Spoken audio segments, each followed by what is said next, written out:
This episode of Speakers of Hydaelyn is made possible by our generous patrons. Special thanks to our supreme and master speakers, Omeji Cat Comet, Erisu Yamakawa, Alex Franco AV, Winebow Brood, Psyche, Asuta Starbreeze, Cletus Oreo, Nina Grimstarter, Lily Black, Bob CC, Mikta Rabentau, Anathos Moonscar, Pamela Isley, Elendriel Maximus, Codrith Novelist, Mira Miri, Celesta Notrell, Lazy Boy, A Wild Sarah, Luke Osborne, Pandalu Stormarrow, Tex, Kai Lin, Arthur Law, Beridan Derard, Cypup, Spencer Christmas, Noy Fafnir, Celine DeLune, Webster Wolf, Severa, Circa Barakeel, AJ Brainswordson, Kazran, Ventos Tia, Ryark Forbear, Pizza Pockets, Leighton the House, Tony, Arcadia Lunashine, and Framboise Sakuro.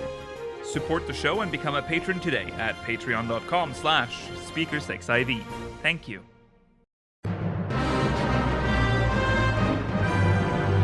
This is Speakers of Hydaelyn.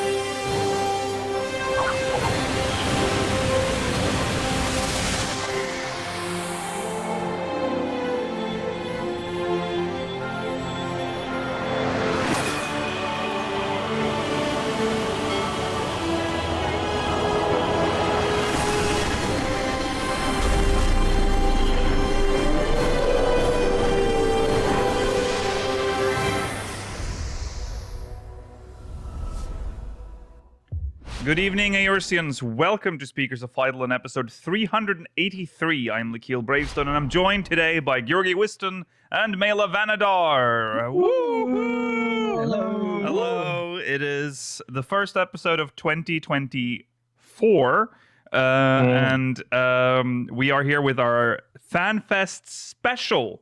Unfortunately not with Rollo. Rollo's not here to celebrate the first episode of the year. He's in the forest. Yeah, he's in the forest.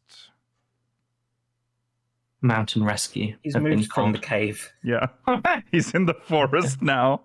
Okay, no, it's fine. He'll be back. Evicted. He will be back. I think he will be back next week. So don't worry. He's on holiday. Rollo is in the forest and doing forest things. Shitting in stumps. Eating berries. Eating berries, shooting meese, and all the stuff that you do when you're in the forest. I feel like one of those is maybe not accurate. I think that might be Maybe your... Maybe I'm projecting. I'm projecting a little, maybe. Your domain of expertise. Anyways, yes, today's all about the JP FanFest in Tokyo Dome. But we'll also talk about other things. I will have to mention that next week, and so next Saturday, and then following every Saturday until February, I want to say 3rd. I will double check. Okay, February 3rd, we will be covering the Melody Grand Prix for Master and Supreme speakers. The grand final in February is also open for senior speakers. So make sure you find that channel. It is available. I will post in it either today or tomorrow. You'll get all the information then in that channel. So make sure you check that out and don't miss it. The VODs will be available, by the way. If you can't watch it live, like last time, there will be a VOD available as soon as possible. Okay. Also, as you can see, we're in the new look. Gold is the theme this year, this season. So there's that. Holiday vibes. That's the vibe of the expansion. So, okay. Wouldn't you wish that this was your weather right now? Yes. Yes. It's so cold. All right, let's jump into, believe it or not, stuff's happened other than JP FanFest. So let's get into recent events.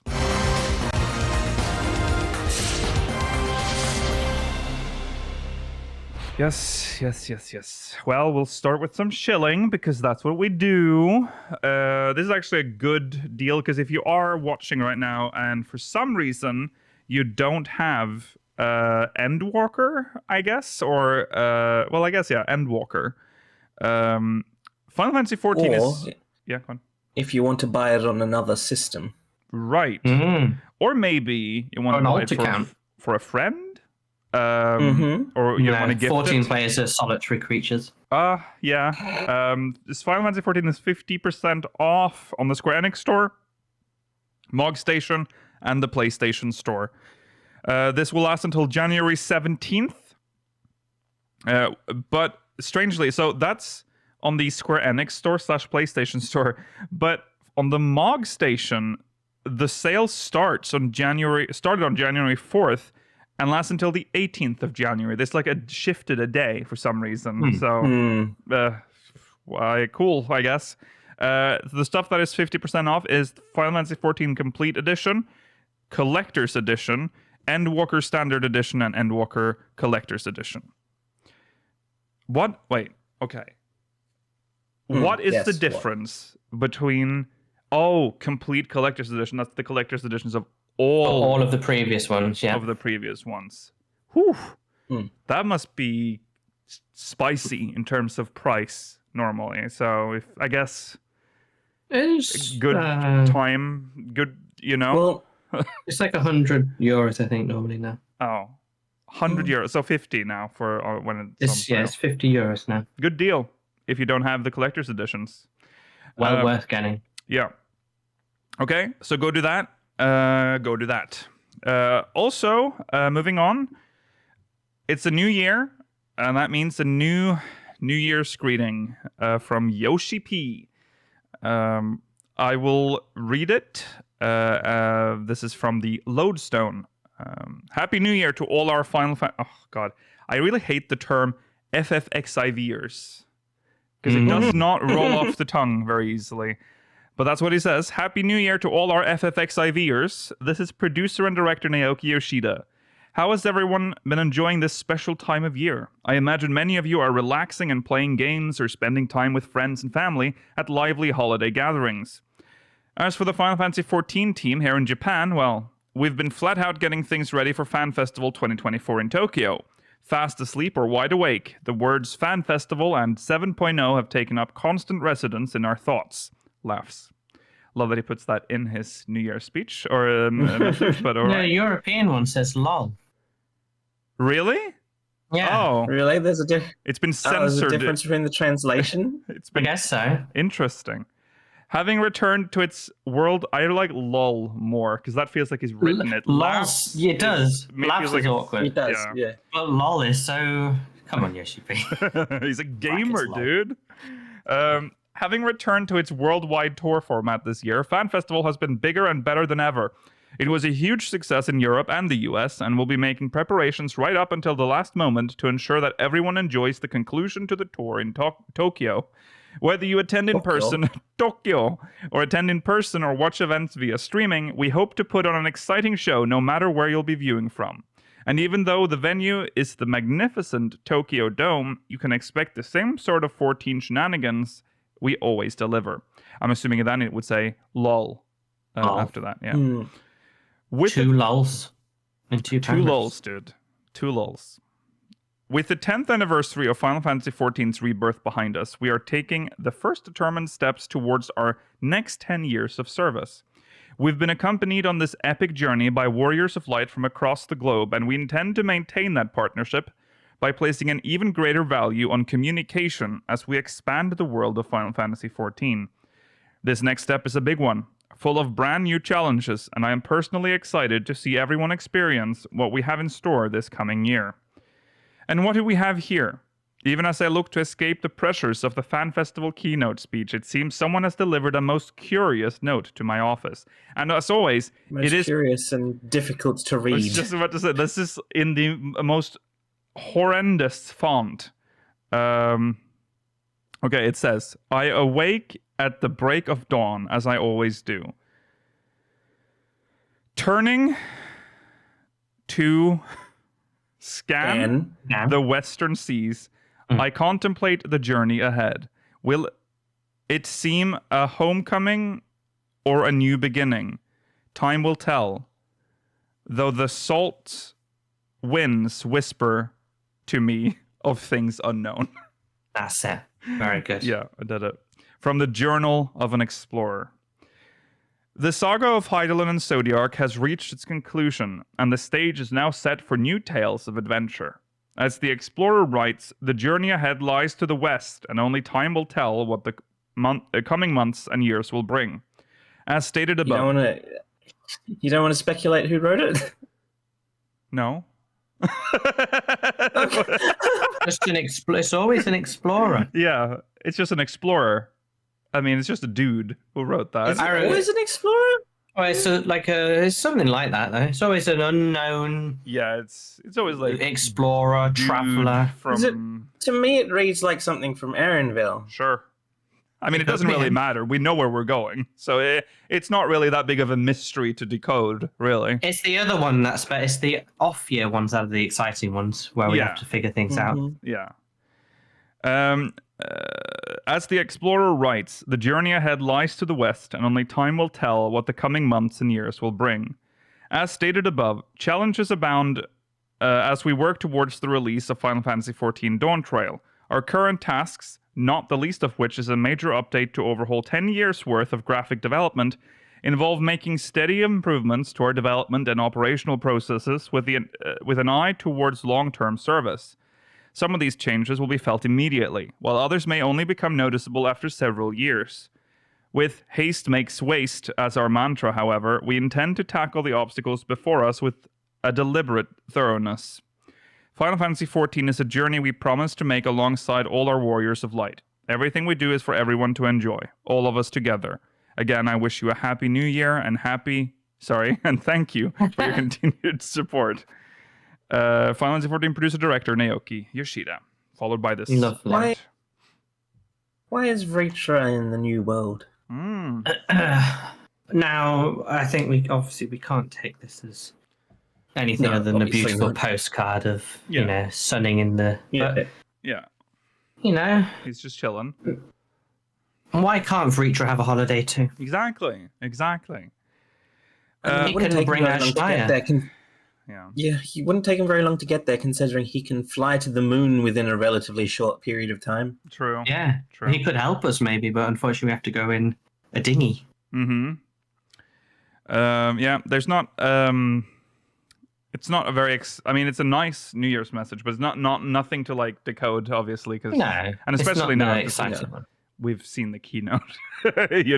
Most secrets have already been revealed as much as they can. We will get to that in a second. But we must also mention that there is a temporary suspension of automatic housing demolition. I will read the statement here from the Lodestone. From all of us at the 14 development and management team, our hearts go out to those who were affected by the massive earthquake that occurred in Noto Peninsula on January 1st, Monday. Due to the damages and other factors, we have decided to temporarily suspend the automatic demolition of estates. Date and time, auto demolition counter will be suspended Thursday, January 4th at 3:23 a.m. PST. Worlds in which Specific. all of the worlds, essentially, they've listed them for some reason. All the worlds under It's not all the Elemental worlds. Data Center, Oh. Gaia Data Center, Mana Data Center, and Meteor Data Center. After the above date and time, the counter will stop completely. If your estate or land is currently being prepared for auto demolition, you can cancel the status by entering your estate or constructing an estate on your land. When the auto demolition counter resumes, it will resume from the time remaining as of the temporary suspension, excludes estates/lands where the demolition process has been cancelled. As for when the auto demolition will resume, we will monitor the situation in the coming days and inform you all when we have come to a decision that auto demolition can commence again. It is our sincere hope that recovery is swift, and those of you who were affected will be able to rejoin us in 14 soon. So there you go. That is that. Won't really affect The West. us. Yeah, No. No. Western, like North It's America and only- EU, but there you go. They only mention the earthquakes, but Japan has had a very unfortunate start to the year, sadly. Yes. Yes, it seems that way. Yeah.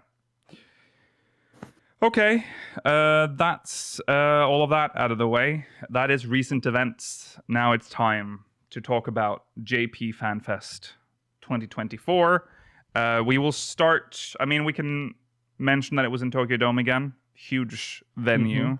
Great looking Massive arena. venue. Very professional compared to the last JP. Well, the couple of the previous JP FanFests, where there's been strange camera work But That's this, true. But this time they were able to do it properly and professionally. So congratulations on that successful fan fest so far. Although I will say, it's only been day one.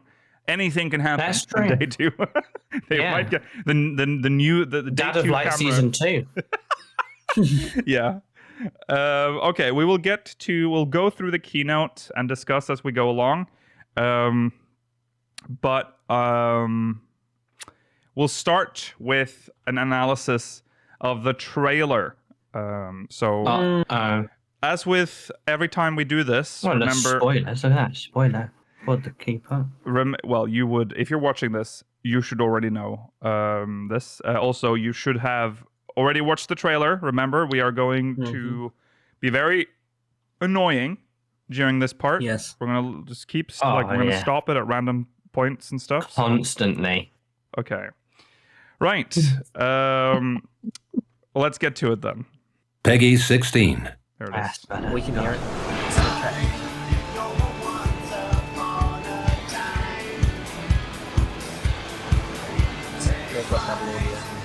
Oh, okay. There it is. Blue seas, clear skies, and boundless possibilities. Wow. Well, we're gonna talk over it when. I dare Yeah, say our don't worry. destination will soon be in sight. Enjoying yourself for a change? No. Been enjoying this for the last 3 versions of this trailer. Yeah. Well, something that you'll notice in this trailer is that like all the shots are slightly longer, like almost all There's- of them. They've extended almost all of them. I think they've redone some of the voice lines as well. Oh yeah. Right. There's only minimal extras in the first half, though. I've looked at the second trailer to try and compare. The underwater bit isn't new, and also the purple isn't new. No. Yeah, that's what I thought. I didn't go back and check myself. No, but I was remembered. pretty sure that was there already. I didn't want to talk about it when it was happening because we'd get stuck on it. But I remember that we talked about it in the last time we watched this trailer. That's very cool. So, It is cool. But yeah, all that purple shit on its back was already there, I mean, whatever it means. Yeah, I don't know if we like really looked at it. Like it's very like it's like a slimy.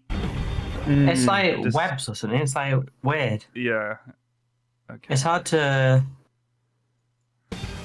Yeah. I don't really know what it signifies though. I honestly don't even know how this thing was. Was it underground? It was. Because Possibly. It might be much stands deeper than on it the looks. floor. When it comes out, It was in the water, I think. is it like a big pool and then it's like shallow right next to it? Yeah. yeah. No, There are things like that. I suppose, yeah.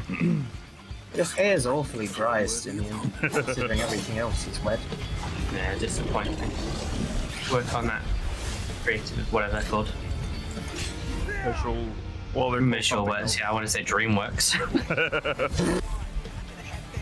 Meat. Oh, it looks so big and delicious. Oh, Horrible children. No, it's horrible once you see what they look like in game. Yeah.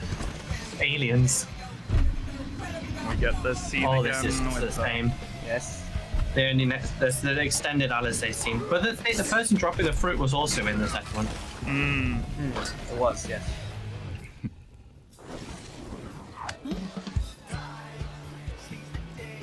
Whoever he is. But this is new. Why is it just That's drop the new. fruit to her? Oh, exactly.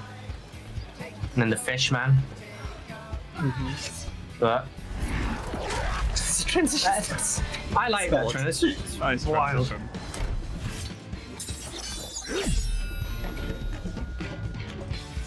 That class that we all thought existed. Oh, We get an extended Nutkin scene. yes. But they're seemingly closer to one another than you thought. Stoller and Tancred. Yeah. Might you have a moment to speak further?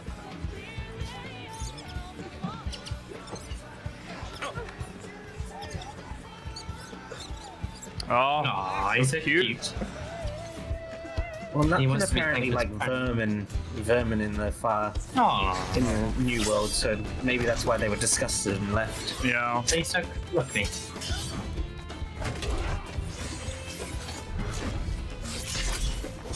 This palace is really horrible. So much empty space. Their palaces used to be like that, though. I know, but it's just They like need it's to make just sp- pillars they and need to empty have space. space. Yeah. They need to have space for a large audience. Well, I think I suppose. that is the audience chamber. It's got the throne. Yeah, They usually the are. throne yeah, is exactly. Yeah. But it's just when it's only Google, Jar Jar, and the War of Light, it's so depressing. Yeah. Okay, new stuff. All right. Mm-hmm. Well, we get a little bit of this first. Extended lettuce scene. Yeah, get some Yeah, lettuce. extended lettuce. Now I think that it annoys me every time seeing Graha eat the taco and not Because he getting doesn't eat the it properly? correct. Well, he's not getting the correct taco experience of everything falling out the end. That's true. I don't like the slowdown on his tongue. If this was real, like this is his first taco ever. Clearly, he Yeah. would. It would all roll out the end. The floor would be littered with the content. He's having the taco experience right there. He's That is- realizing. yeah, those are taco eyes. Yeah, these are taco eyes. Also the cute. I think they're cute. I think they're cute in like an ugly way, you know, the little. They look normal like baby jaw. dinosaurs. Yeah. Like But from, I think they're cuter. Look I at that. think they're cuter in CG. Oh, Yeah. 100%. In game, they're quite terrifying. Yeah. They do look like the dinosaurs from that puppet show. Whatever, it's dinosaurs. Dinosaur. Oh yeah. Yes. They look like them, and it's Yeah. kind of that's cute. Yeah. Oh, it's There it Cryo! is. And then it's the song goes. And we can hear wild. Amanda Aiken in the song. Yes. Look at all So, those butterflies. obviously, we're gonna talk a lot about Pictomancer in a bit. Yeah. Big Mhm. reveal.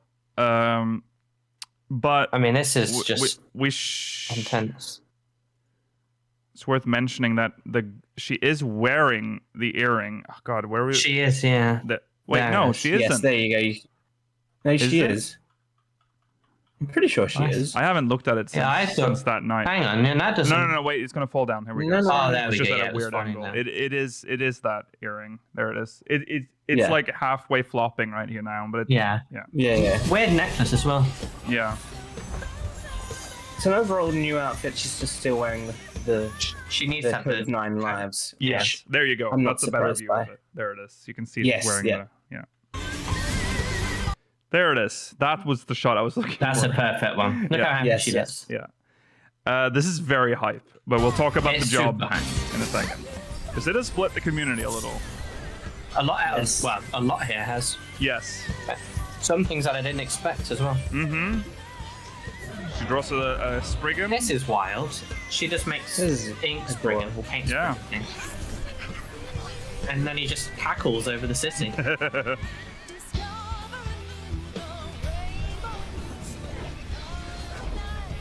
And this is the bridge connecting north and south, South, yeah. which is interesting. Yeah. It's Yoctoral and Zaltoral, I think is their names. Yeah, something like that.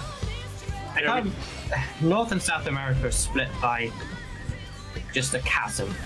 just Yeah. the biggest chasm. There. Look, my friends. So there's Alpha There's now. Alpha no reveal. I don't really understand why they hid him so long. I don't either. No, that is interesting. Yeah. Probably to fuel Our speculation. next great But it kind of fits with our theory that he was like too tied to another character. adventure. Because Well, but also, I think you could have cut around it. still. yeah, Trust you have not forgotten the true Oh. purpose of our voyage. and then the big reveal again. Hooray! You call the new world. My home. My home. Put out.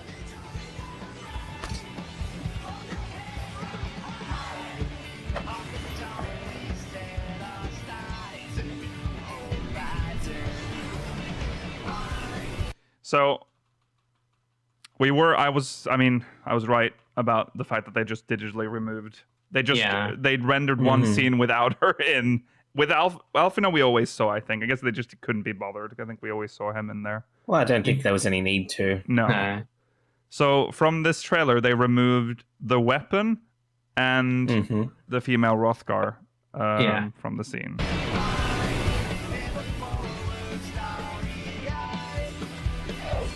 And there it is, Dawn Trail. That's it. Not like... There's not much new to cover. There's not much speculative new stuff to see. It is very, well... It's mostly the city. In fact, almost all the city. Yes. Will be fun to see in comparison. That's true. Someone get on that. Make a comparison. I want to see them, like, all three of them side by side. Yes. Yeah. The biggest reveal is Kryl and Pictomancer. Yes. So absolutely.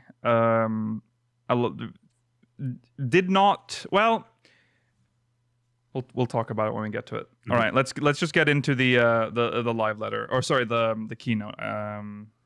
The keynote with Yoshi-P. Oh shit. No. Hold on. That's it. Keynote. Okay. Hold on. Why don't let's talk more about the trailer, huh? Do you have anything else to add? Okay. About the trailer? I think it's interesting that they've redone some lines.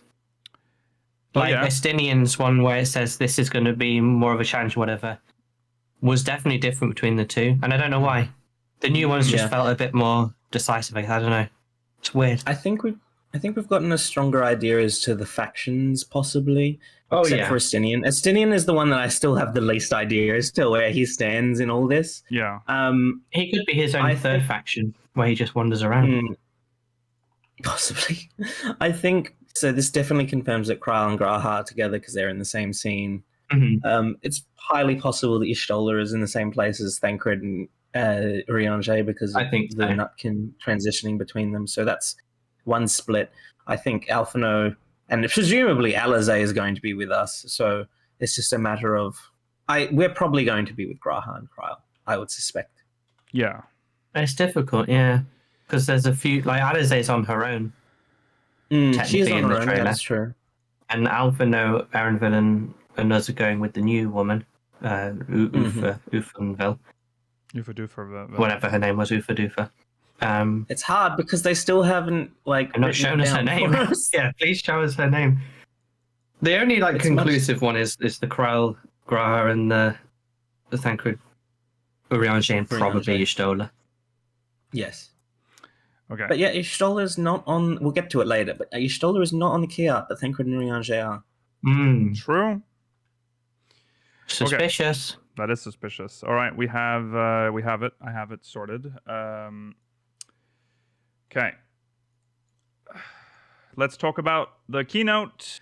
Okay, right. So we start off with the some would maybe say disappointing revelation that we're not getting the date.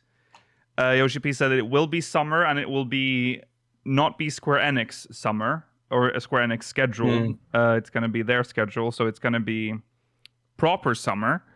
But he didn't want to give a date because of what happened with Endwalker, where they had to delay. So they have an internal date that he didn't want to disclose right now.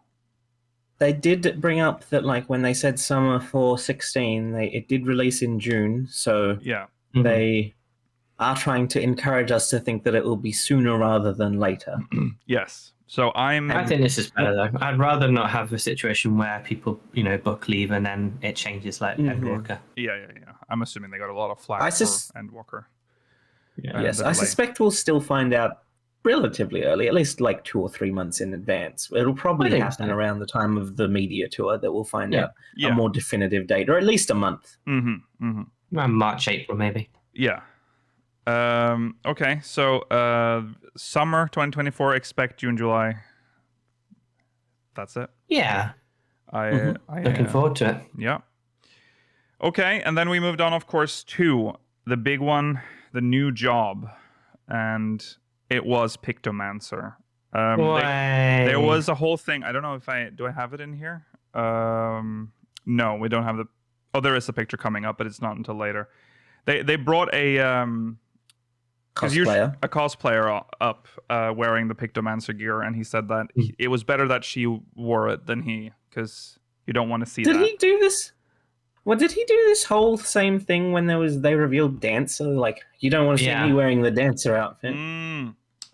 Yeah, but I don't know if they have he actually has a very successful like weekend stage act where he does dress up like him. He didn't want to reveal his part-time job. Right. He didn't dress up as a sage either. I think he only dresses up as one per expansion. Yeah. It was just... He wants to be the cool ones. Yeah. So Pictomancer, that's Pictomancer from Final Fantasy VI, which is the new magical range DPS using a brush. Pretty high. Gridania. Yeah. I mean, cool. Makes sense, I guess. I do agree with what Yogi was saying on the coverage that it is getting a bit tiring just having the 3 major starting zones, because I think Ishgard would probably fit better for this job, bearing in mind they're a more high society, artistic place. I agree. I would rather they expand that. And Heavensward is included in normal Final Fantasy. Exactly. Like, you can't... And Stormblood now. Exactly. Yeah. Yes. Yeah. So there's nowhere like it. Which also you don't means... have to be able to play these immediate. Like, why not lock them behind a 6-year-old expansion? It's fine. Exactly. Yeah. I also want them to, because of that, also bring. I know that it's a level 15 quest, but give Ishgard Starlight, for God's sake. Yes, please. Bring it home. But yeah. So yeah, anyways. It is starting in Gridania. Who knows why? Yeah, that's that. And it is so he went through this. This slide is very like tells us very little. It's very like just words. But essentially, yes.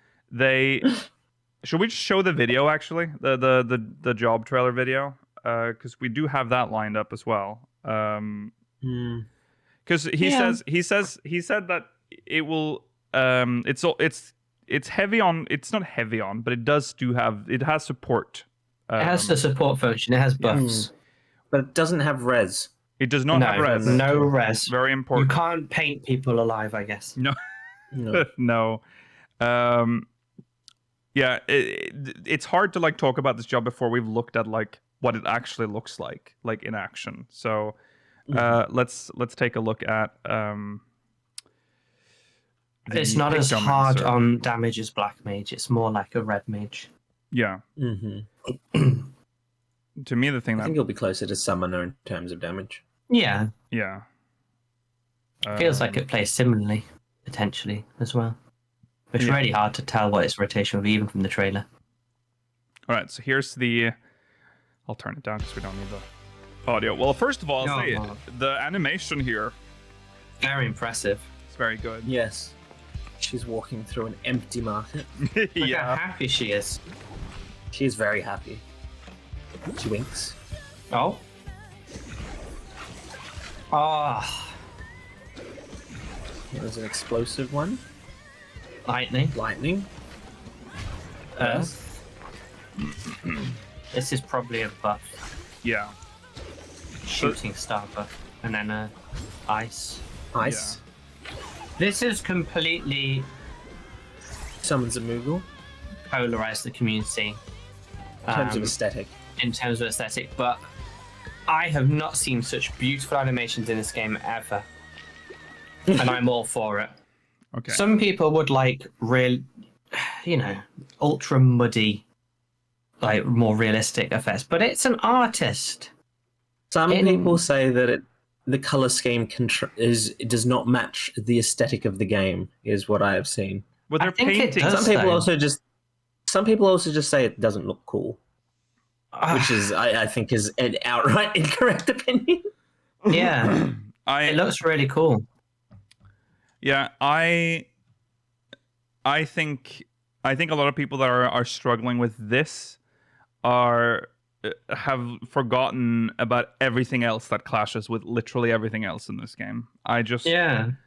It's not the hill you should die on if you're worried about this game's artistic direction. You should have been screaming a long time ago. Indeed, there are new things to scream about more so that we'll get to.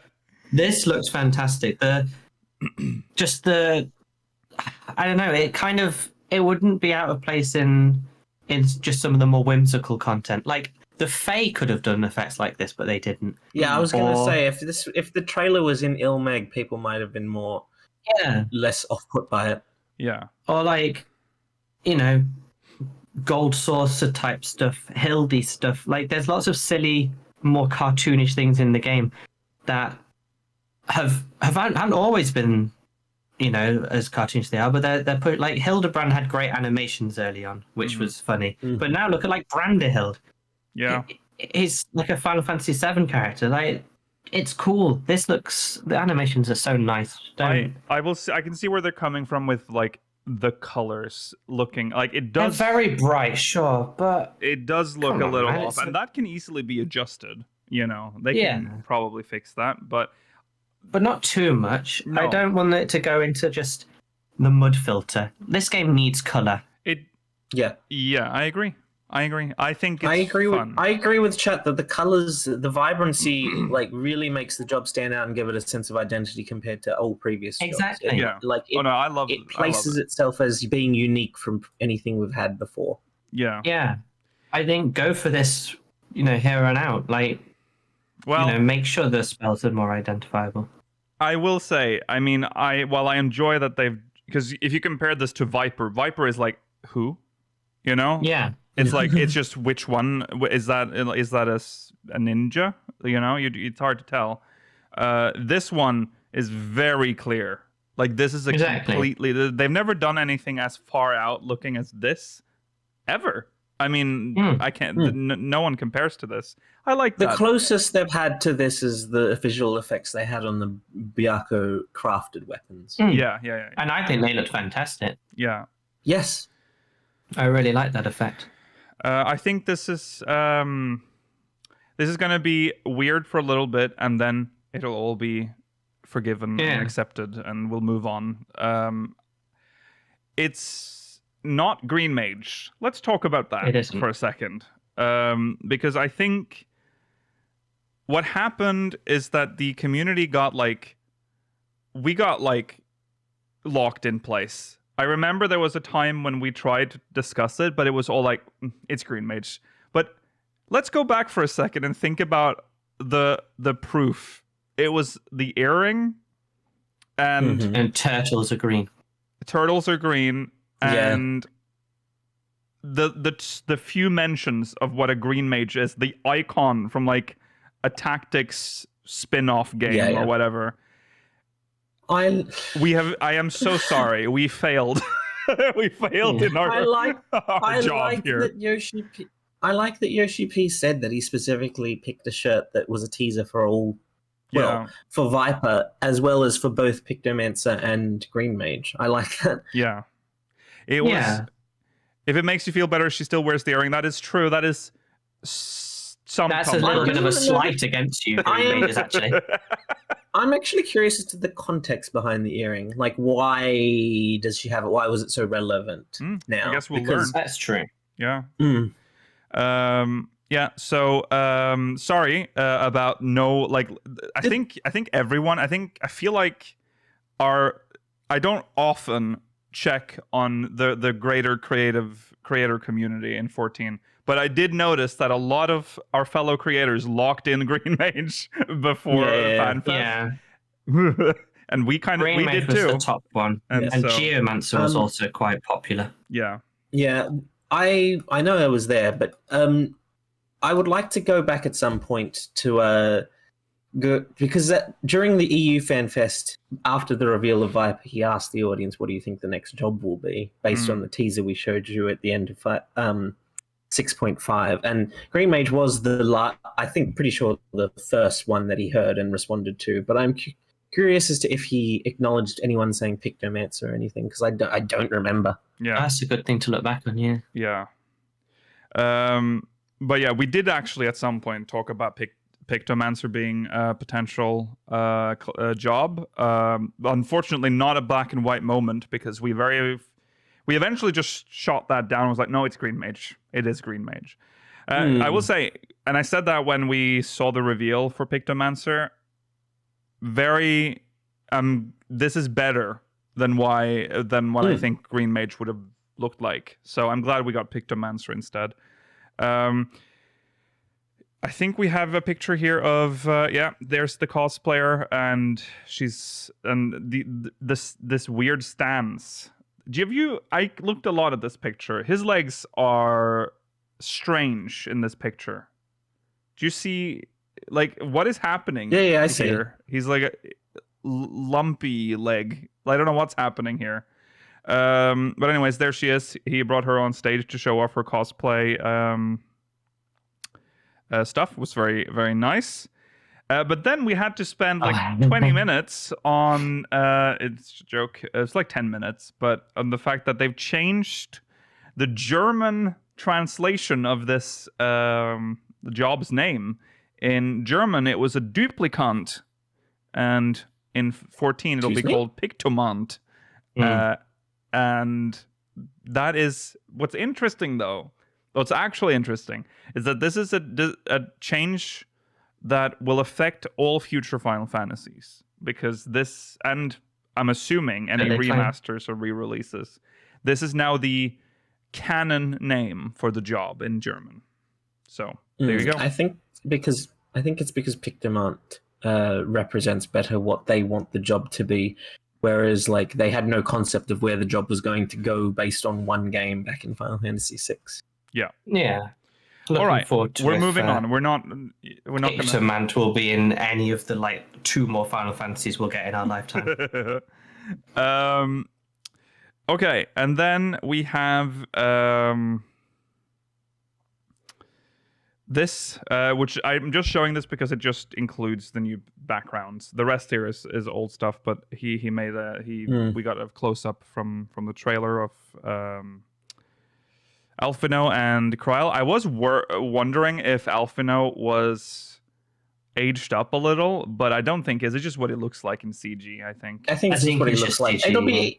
It'll be easy to tell when we see in-game stuff because you'll be able to more easily compare it to what he looks like now. But I do think it is just the effect of CG. Yeah. I think this also kind of confirms that this will be one of the factions, and then because of the fact that Graha's with Kryl, that he will be on our side as well. Mm-hmm. Yeah. So he goes through all the stuff with the teasing the divide, and then we were told that patch 6.55's main scenario part 2 will be releasing January 16th. So if you're watching this on demand, January, very next week or this week? No, next week. Yeah. No, next week. Yeah. They were very accurate when they said it was mid-January. It's pretty much close to the direct middle of the month. I did not see them releasing it on the 9th because that'd be very cruel to the people that went to JP Fan Fest to just like the very next day. Yeah. I know you're exhausted, but get to it. Jump on that MSQ. Yeah. So that's hype. The end of Endwalker. All right, and then they showed us. Okay, so now we're gonna go into this. Did we talk enough about? Yeah, we did. We did talk about Pictomancer. Did we talk about like why people don't like Pictomancer? Like they don't like the animation. The animation. Like the color scheme of They just think it clashes with the world. Yeah. And also, I think there are people that were just like so set on it being green mage that they don't like being wrong. Yeah, they're pissy. Well, that's true. Yeah, that's true. Yeah, that would be. I will say this is the same. This is the discourse we get every fucking expansion. I said this during the coverage as well. There's always crying. Mm-hmm. It's not the job they wanted. It's not the right one. It doesn't play right. It doesn't look right. It doesn't sound like it's named correctly. Whatever. They'll get over it. Okay, then we got this map, which first it was covered. Covered the north, and then we only had the South Yoctoral. Yeah. Mm-hmm. My god! And then they reveal the North America. That's where the Wild West town is. Yeah. Zaktoral. Yeah. Zaktoral. Yes. There was a translation on the subreddit, I believe it was. I believe that's where it originated, but it could have originated from Twitter or somewhere else. So in the middle, you can see Tuliolal at the division point. The left is Urkapacha. Just below Tuliolal is Kozumauka. And then inside that little crater type thing is Yaktal, which are the 3 zones that we've seen so far from South Toral. Then towards the north, we'll talk about it, with Solution 9, which they didn't reveal immediately. And then also there are some zones called Vyasulani, Shalawani, and Loazenahet. Yeah. So I suspect one of those will be sort of like the Wild West zone that we've seen so far. Yeah. Yes. I don't know which of the others will be relevant to us. Right. Yeah. And obviously seeing that unusual, like, almost looks like a sword in the stone, big purple sword in the stone, immediately intrigues you. So that was initially exciting. Yeah. It's But cool it's still to exciting, see. Mela. Well, Don't let your opinions come through yet. no, it could still. I'm excited. It's Yeah, very exciting. Very exciting. What could it It's be? cool seeing the I don't really know what it is. The crater, the slash through the island in full now. Because on the left, look at it on the left. It's like, what's gone on with the world in this part? Like, what the hell's going on? Yeah. We did see it in the trailer. We see the massive waterfall that the bridge It's crosses over. It's wild. Yeah. Like, how is the world broken on that side? Also, oh no, never mind. That's the that I was wondering what that dragon thing is in the bottom left, but it's It's just Victroth. Yeah. no, the one to the middle left. That's the Valley Garmander, isn't it, or whatever it's called? Oh yeah, that's Valley Garmander. Yeah. Okay, and so now that after he's shown us this map, we are brought to Tulialal. We're gonna look at some areas. This is where he explains that there's a bridge, literally, between north and south, and Tulialal is literally the entrance to south from the north. I hope it's a wide bridge, because, like, imagine a caravan going one way and it does look you just have to very wait. wide. Looks very wide. I think it is wide enough for traffic to I go hope both so. ways. Yeah. I think they would. Of course, yeah. A lot of people obviously are like, that's a big bridge to battle on. So it's possible that Hildebrand will return and something will involve that bridge.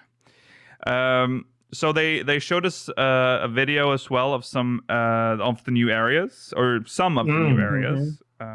So what with the ones Wild they've shown West us so Town. far. Yeah.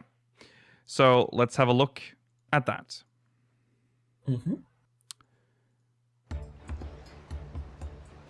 So this we've seen. Start off with Tulialal. Tulialal. Yeah. Looks lovely. With some nice ambient sounds. Don't. Not all look here. I think this is, Capaccio, I think. that's Yakta. Oh, is it? I don't remember. I thought this one was Yakta L. Maybe this is Yaktel. Okay, here's the Wild This West one's town. the- Wild West Town. Yeah, this is now we know probably North Toral. Yeah, the There's graveyard some for interesting the. stuff here. There's some sort of thing here on this building, though. Okay, so there's something. So we see the graphical updates in full swing here, but we have to point out this game still struggles with aliasing, and this is the video that really shows that. Hopefully, graphical update 2 Has to focus It on. has You've to got to focus sort this on out that. soon. Yeah.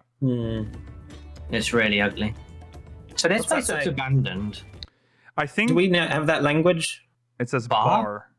It Oh, it just says bar. yeah. I guess. What language is that? Is that the Proto-Aeorzean or That's is it just Aeorzean? Eorzean. I think that's just Eorzean. Okay.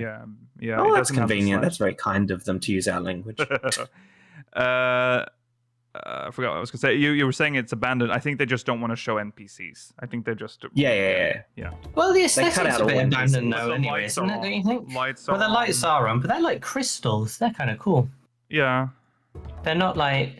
That's neat. Yeah. Look, cerulean being vented into the sky. Yeah, similar Yes. to the old 1.0 cerulean pumps. But I not to think the point that they're not doing it so strongly that like it fucking blocks out whatever time of day it is, like No. in northern Thailand. That's Yeah, but they've true. got work to do in northern Thailand. Yeah. We get to see some They're houses. cool houses. Oh, they're very quick. They're very quick with They these are. They shots. do move very quickly. Because I don't think this is part of the Northern Toral section. I think I this like is the these default zone. these ones. So we have this. Yeah. We can see I like them. this is definitely in that Wild West zone because you can see Yes. the pumps here. Mhm. Yeah, this looks like somewhere else. Love this forest Yes. though, like old forest Yeah. looking thing. That's either Urkapacha or Kozamauka. I don't know which one though. Yeah. And then we have some close-ups of looks like a refinery maybe. No, this is Yeah. yeah, it must be a The sarin is refinery. being pumped in. Yeah. And some of it's being burnt off or let go. Yeah.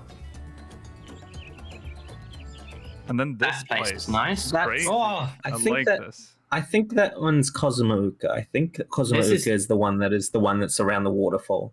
Mm, yeah, you can this see is the waterfall in the back. two like level one. This is the Kalusha. Yeah, there it is. Some rice fields? And rice paddies for some reason. Oh, that's cool. This The broken pot house. I mean, this Yeah. even further, like this looks like an 11 building to me. Like this looks Yeah. like a Mhm, very I see that. classic 11-esque building, and this is probably where the goblin, where the moblins. Moblins, yeah. Could be the I didn't even Moblins. notice the port colours on that, by the way. Oh yeah, that looks like a Oh, yeah. Moblin, I Moblin just- oven. yeah, it looks Oh, like boy, it that's looks like definitely goblin. Mutant Yeah, Mix has it's similar a oven. goblin aesthetic, so I assume it's Yeah. a moblin aesthetic. Yeah. Looks Lovely Vonu. trees. Well, I thought Vonu is a good shout, but that oven is That's literally definitely Mutant the Mix. oven, Mutant yeah. Bang pots. Yeah. Mm. Also, look how small the chairs are. The Vanu are huge. Yeah. They wouldn't be able to sit on those. Yeah, Vanu would devour that. What?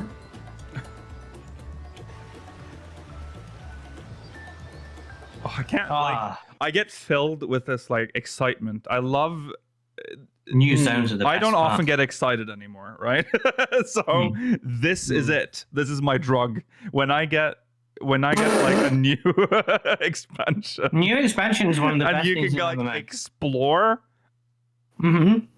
That's the shit. Week one That's the shit, is dude. just the greatest part of the whole life cycle of expansion. Yeah. The point at where a new zone feels new and like you're Oh. exploring new places. Like this. What is this? Look how Where good is this is. Yeah. Yeah. This Like is. the- This the- is. Like the Ori and the Blind Forest kind of place. Like, this is wild. Yeah. I've seen people comparing it to Macalania. Yeah. Macadamia. From Macalania from That's 10. expensive nut. All right. There you go. That's areas. Everything in there, very excited for. I couldn't be more excited to explore these colourful, vibrant, new, Mm-hmm. natural terrains. Yeah. You saying that what we're going to see next is not colourful? The natural part was the main part of that. Yeah. Yeah, it's very nice. Can't wait to go explore that. Get They look great. my They drug. look great. They're all quite diverse. Seems like they have multiple like biomes within each zone as well, which I like. Mm-hmm.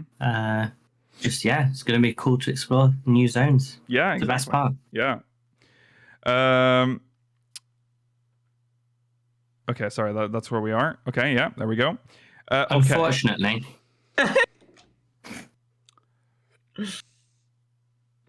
This one's just a lot. this one's a lot. It is a lot. I will agree to that, but I think it's really cool, and I'm very intrigued as to how this is all going to be explained away. Yeah. Here's the thing, okay? Right. Of all of the possible options for this, ancient city that somehow, like, time warped or something, or hidden Allegan city that somehow got, moved here, or other shard that collided somehow and made, this city came along with it. Mhm. Fine. Mm-hmm. They're acceptable.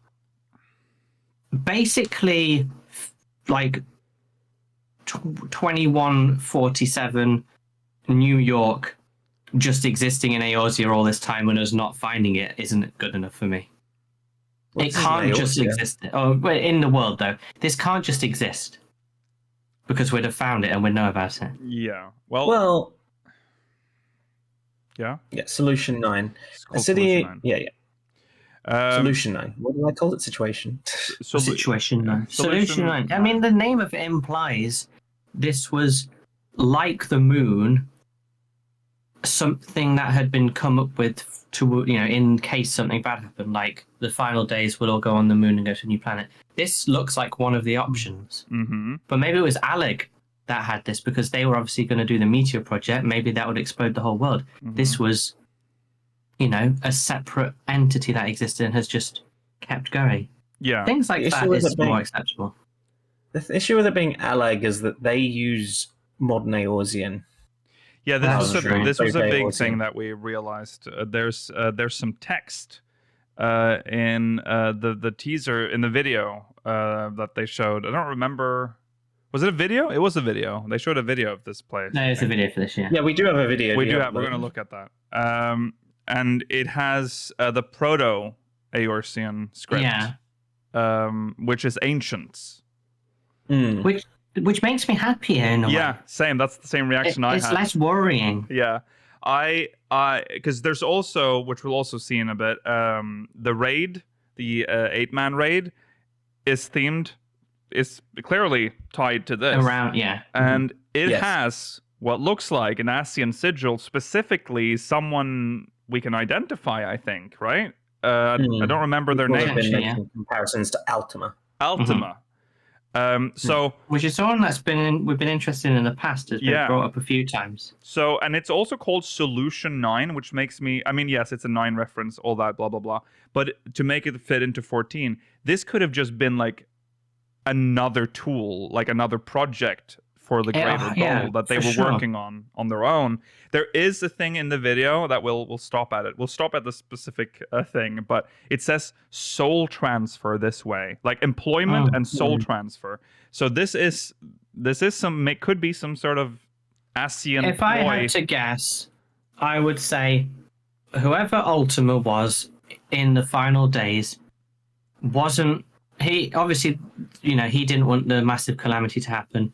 And he somehow built, with a group of other ancients, some sort of time capsule that has existed on its own for thousands of years, and for some reason has now sort of spawned in North Tyrol. That's probably the main way I would accept this. We'll theory craft a little bit after this, but let's just have a look at what it looks like right now. The music's great. I really like the music. Yeah. The music's cool. The aesthetic is cool. It's cool. Look at that Aetheryte. Aetheryte's cool. Aetherytes are nice. There's very... You can see the Aetheryte shard there as well. Yeah. It's the advertisement billboards that that's does it the thing. that I don't like those. That's giving me PS3 home, like it gives me, PS home, The billboard does show that, like, there it is. At the very least, cures of some kind live in this zone. Yes. So it says employment that way, and then soul transfer that way, and that is in that ancient proto script, and you can tell because supply. It has. Yeah, soul supply. It has, you can tell because if you look at the L in employment, it has like a dash through it. So also the T has like a different, like it lines up now. I've thoroughly gone through it now. That is definitely the proto alphabet. So it is ancient script. So an ancient must be behind this, I think 100%. And I think it is Ultima. I think that's, I'm fine with that more so. I just need to know how it's appeared in the world. Yeah. I don't want it to have always been here.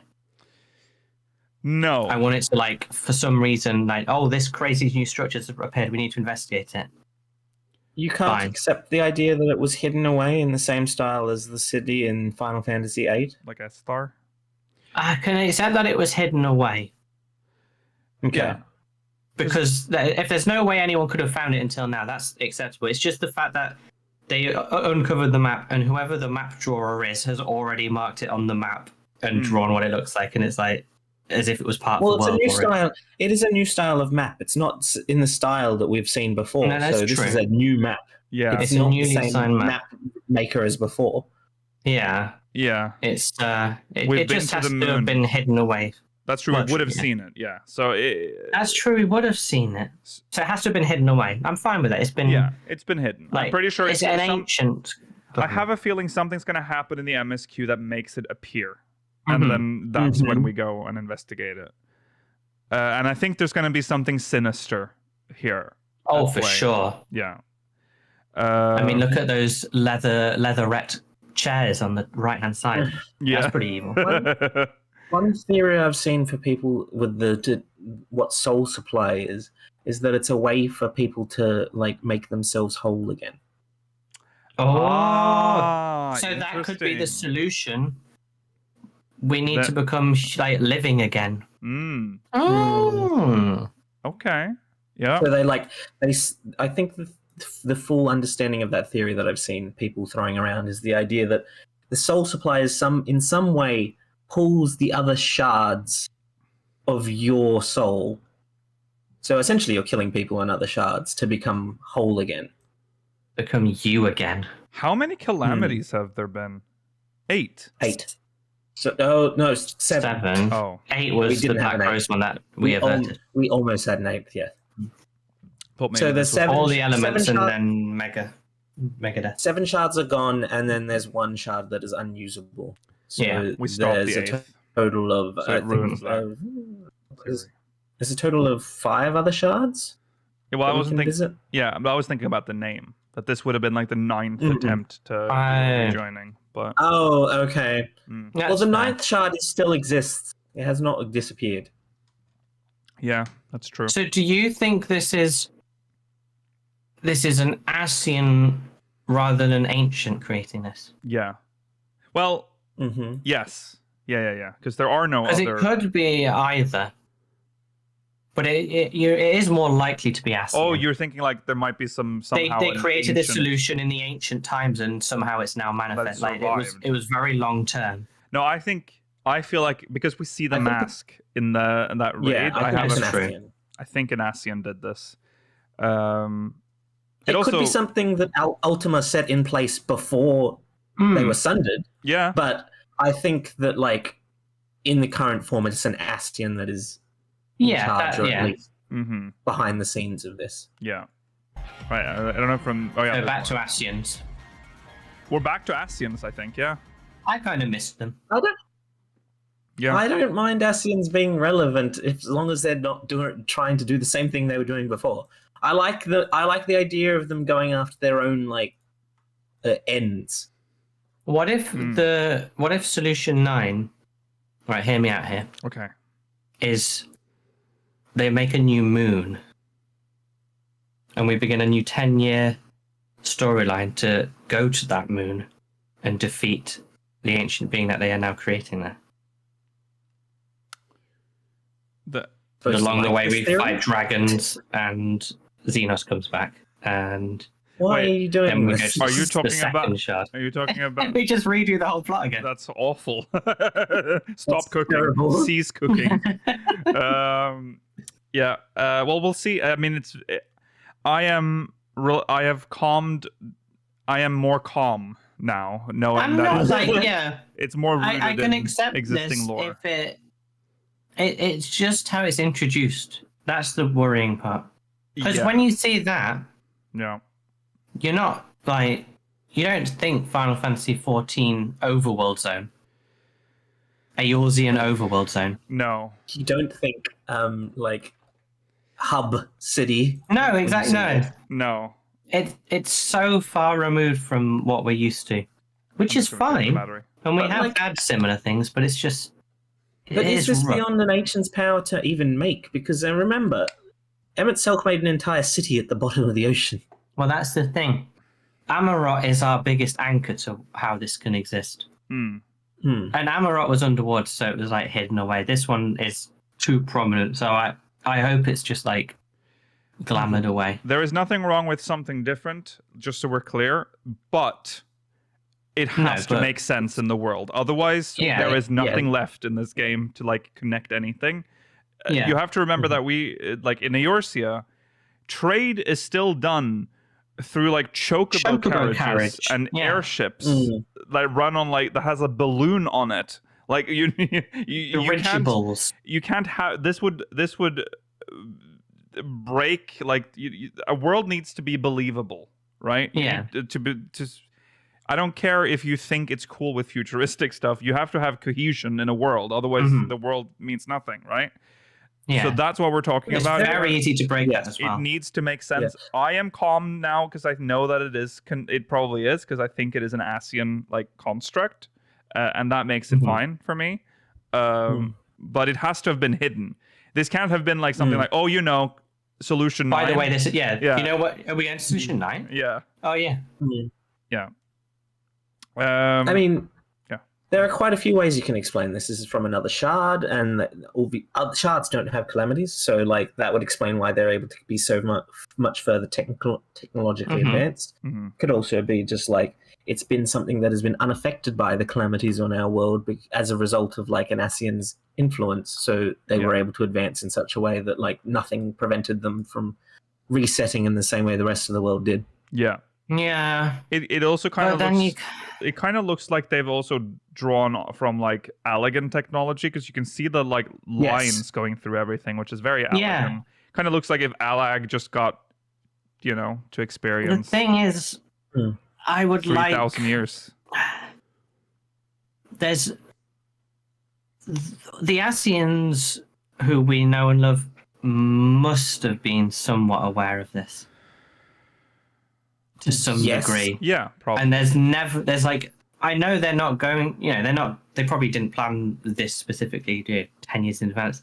They're not going to do mentions of it, but it's like, how are we going to tie in the fact that this has been also going on while they've been actively trying to destroy the source? The argument would be that Ultima has tried to go off and do their own thing.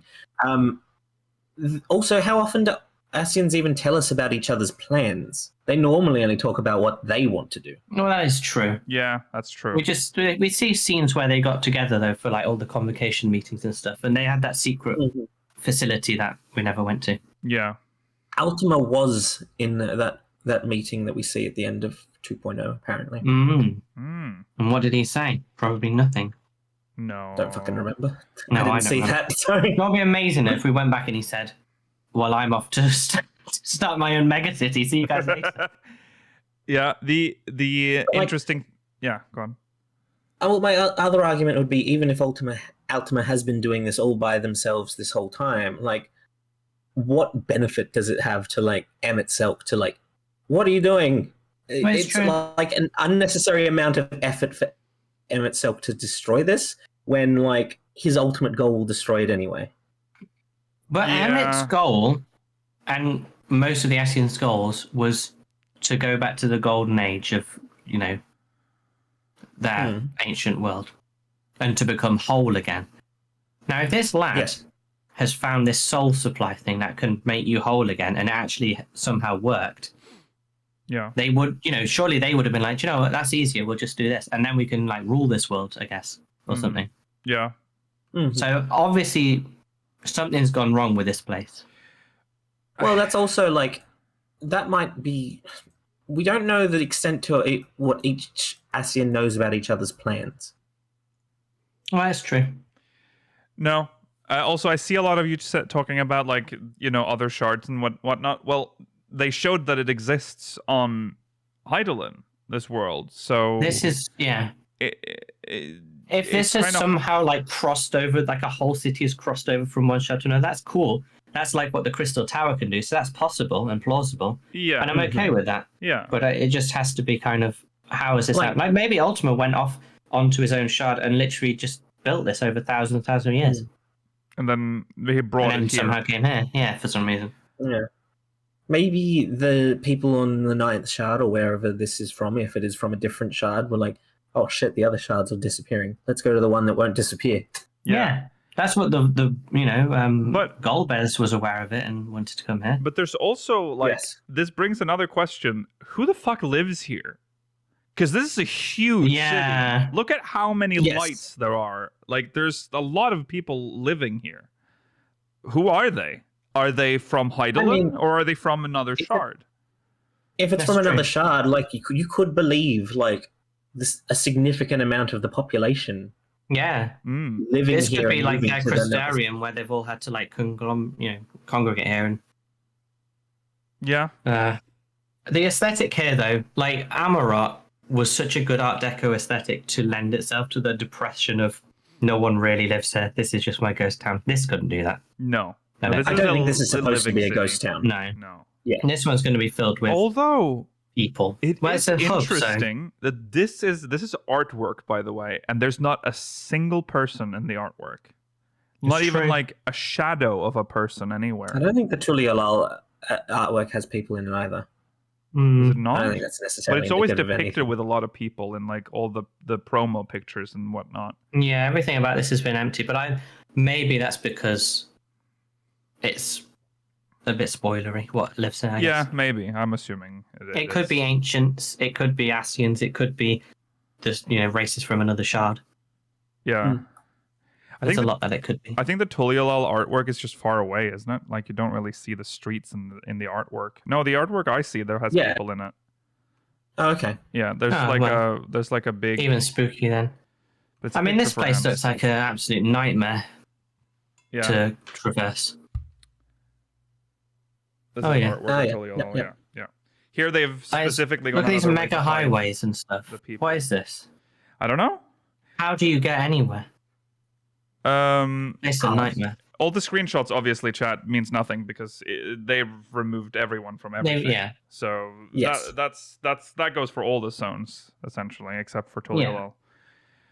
No, even in Tuliolal, actually, in that video we just saw, it's all empty. So I mean, it's interesting. Maybe it is abandoned. Maybe like it's a project that failed, and there's no one left. Well, there's got to be something to give us. That's why it became our tombstone gear, unless we move in. Yeah, which would be a bit stupid. Maybe. I don't think I'd like that much. We don't know if this is if Solution 9 has friendly intentions either. Like we don't know what their Solution gives me bad vibes. Yeah, it does. And if it is ASEAN, they don't want us well, anyways. They want.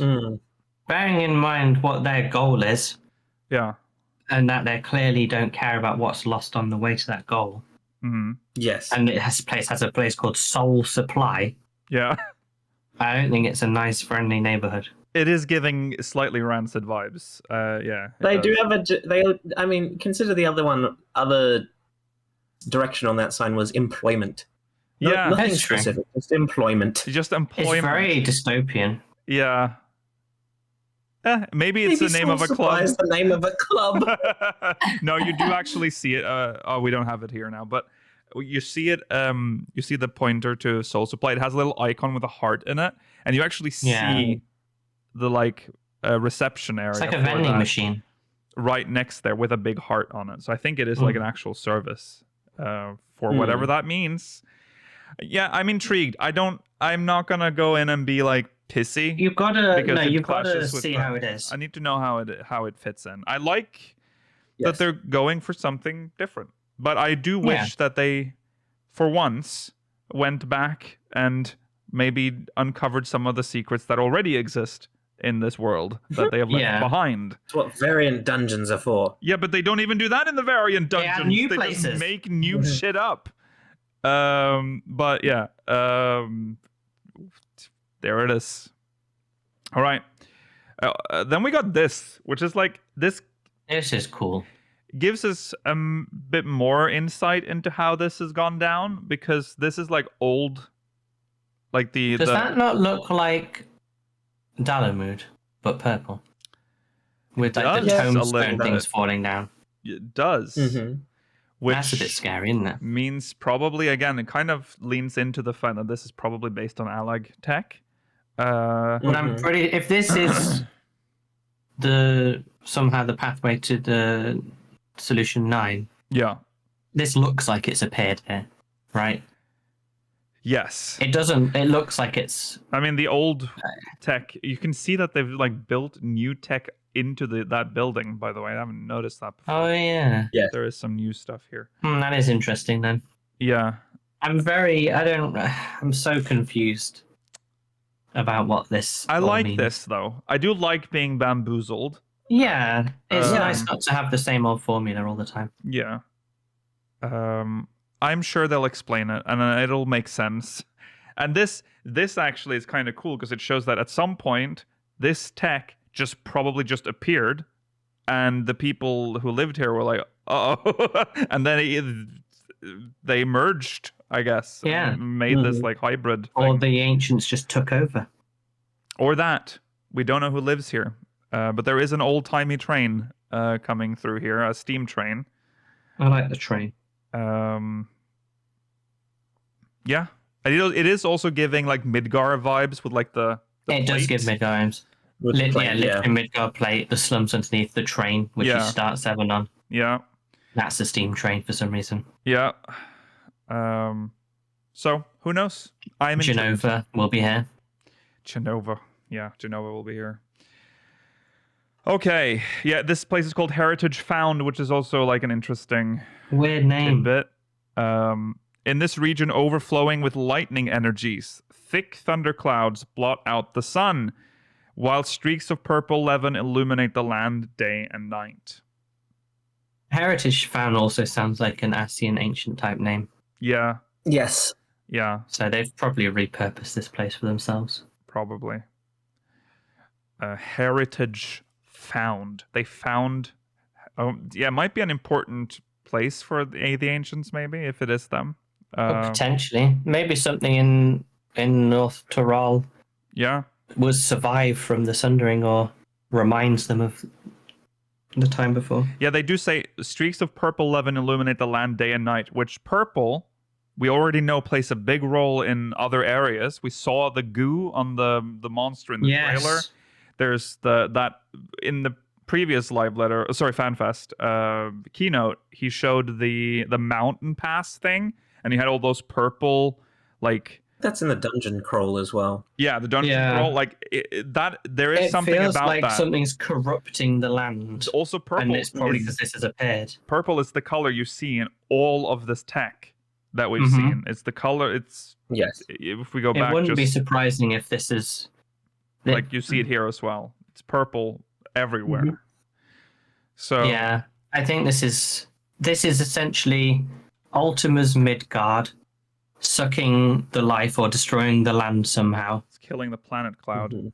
Yeah. And then he just says some gamer words. Yes.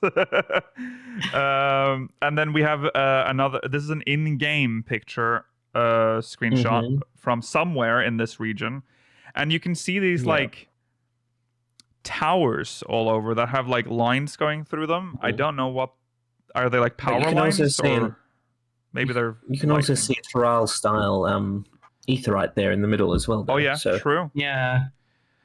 I'm assuming there might be like towers, like lightning, like to capture lightning. Maybe I'm getting rods, thunder maybe, planes. Is that what it's called in 10? Worst yes, part of 10. Like that, and again, purple. It's all purple. Well, at least the high tech stuff is. The low tech stuff is not. Yeah. Okay, but if the conflict is big evil soul life-sucking entity has appeared and is destroying everything around us, what do we split on? Like, Y'shtola's like, oh yeah, we should definitely join the evil legion and harvest the planet. Well, that's important. We should say this. Yoshi-P said something that could be worrying for some. If you didn't like Stormblood. The story, there will be 2 story sections. There were 2, but he did assure us that it is the same story, but it has 2 distinct 2 acts. Yeah. My current prediction for that is that like the first arc will be the leadership conflict in Yogg-Tyrol, and then the second one will be like how Yogg-Tyrol deals with like what's happening in Northern Tyrol. Yeah, probably. Yeah, makes sense. I think they know that people didn't like how Stormblood was structured, so I think they'll do it good this time. They'll give us what we want. So yeah. Anyways, again, intriguing. Actually, the more I look at this and the more I talk about it, the more intrigued I become in like a positive way. Like I hate it less. Like the first time I saw it, I was like, it's over. It's Joker. Yeah. But because I couldn't imagine in my head how this would fit.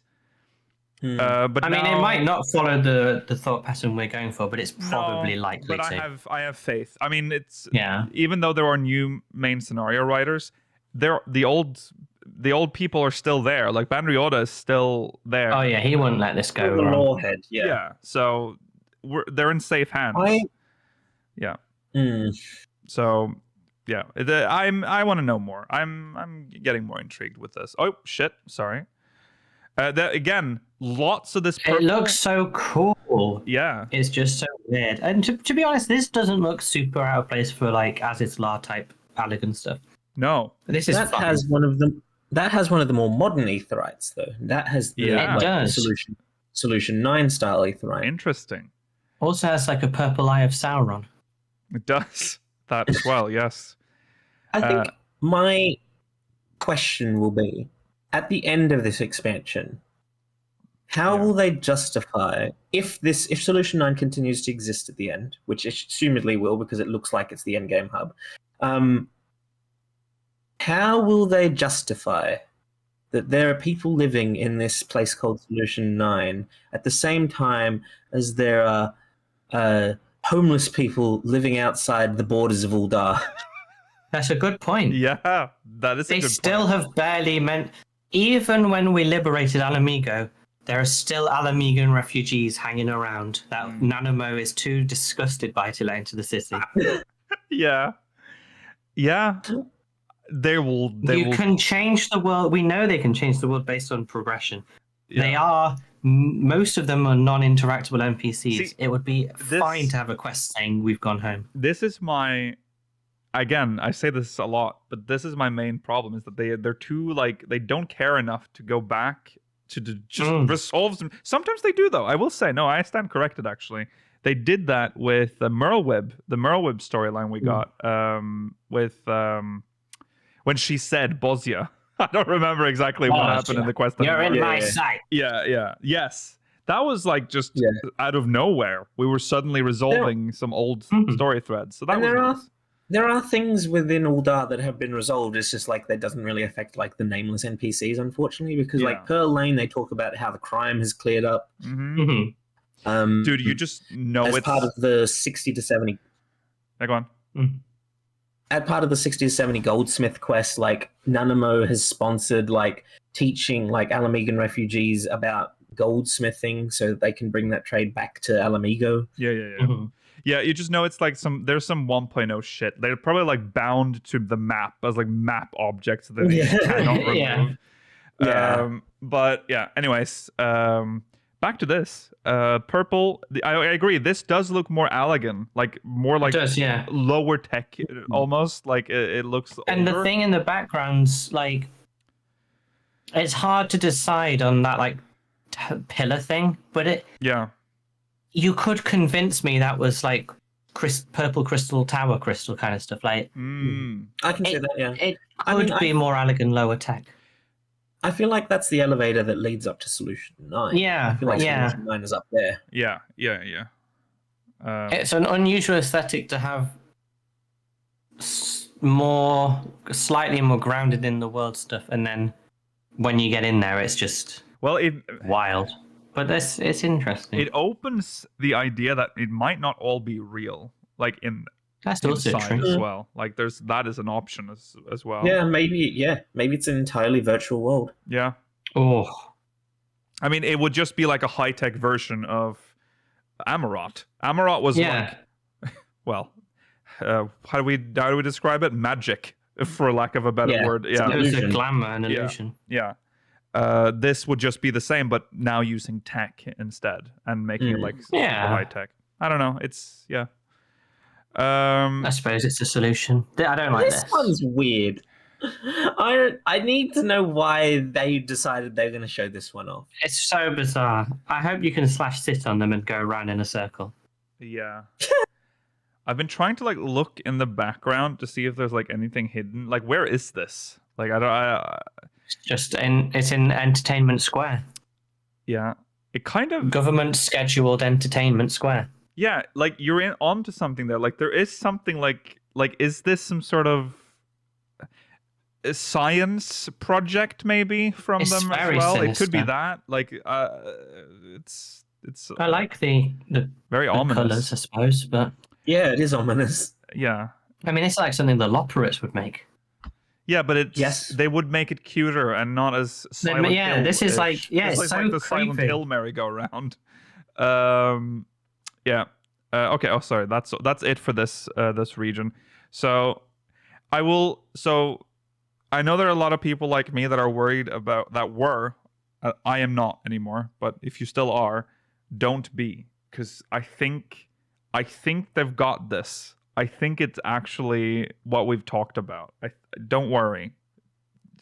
Hold the line. See what happens. Yeah, see what happens when it's out. Yeah. I mean, if it's just complete nonsense, then we'll deal with that when it happens. Yes. But for now, we have to hope that they've not just lost their mind. Yeah. Okay. Then they showed us some new allies. They showed the Moblins, the Hamu, Hamu. I can't remember what they decided they were called. So we have two reskins. Manu. Might be Manu. I don't know. And whatever they're called with the llama. Pelu. The Pelu. Pelu for them. And then we have the giants, which are that's the new reveal. So those are our allied or our tribal quests. They have hands for feet. They do have hands for feet. Yes. That's kind of worrying. I don't like that. I don't like that. They also have like fishy heads. Very interesting. Fish heads. I thought they. Sorry, probably can't say that. No. I thought they were orcs at first. I thought, oh, finally it's happening. We're getting orcs. I kinda Just hope looking at it's the orcs. dude in the back. But yeah. I suspect the top three in this are the ones that will be the three tribe quests, because I think they tend not to use the same model they've used before. I don't think the Manu or whatever they're called will be a tribe. Oh my god. Or will have tribe quests in this expansion. You're right. That's what I was saying. I wasn't thinking about orc, the dude in the back. It's troll. It's the 11 trolls. That's what we're getting. Oh. Yeah, that's who they are. Yeah, that's 100%. Yeah, they're 11 trolls. There it is. I knew there was something familiar. I just couldn't place it. Okay. Maybe they will be called trolls. Well, he said giants specifically. Well, and that is it. remember that the giants are part of the Ukupacha region or whatever. That. Yeah. Also, think giants is a race of diverse type thing, so maybe they do classify as giants, because like Hecaton chairs, the things around Boulders Down in Kurthus and the Gigas are all also considered giants. That's so true. maybe That's this true. is just a new variant of giant, Yeah. and they'll have That's their right. own specific race name. So that's a cool Yeah. other 11 reference there. Yeah. Okay. Moving on then. They also showed some Mammal jaw. We get to see a child Mammal jaw. It's. They have the I don't know, same. there's something really weird about dressing Mumble Jar up. Do you have games on your phone? You gotta need gum. They grow into their heads for sure. The Mammal. Yeah, they Yes. do. But I think. Oh, you don't like the one on the right as well, Mailer. Yeah, you don't like I think that I have a one. problem with that one. I just think it's look with the big eyes and they're just like The one, like a the one next tourist. to it has big eyes too. Yeah, but they're just like they've been on tour somewhere and they've brought back the t-shirt. Well, they're the kind of Mammal jaw that has the like weird eyes with the tiny pupils. Yeah. and- Yeah. Yeah. I mean, I think they're it's cool. I Yeah. like that there's so many different varieties there. Yeah. Yes, that's exciting. Because spooky. all we've seen mostly are the two Middle in the middle. guy. Yeah, the dude on the right as well. In yeah, Wonders Palace Hard, I think is when we see those. One of them. Yeah. Oh, don't go so fast there, mister. And then they showed us some dungeons. For pissing sake. We'll look at that. We're going to look at the video for that in a second. Had a couple of interesting things. It did show stuff we've already seen as well again. Yes. Okay, in a second here. Yep, there it is. Here we go. Okay.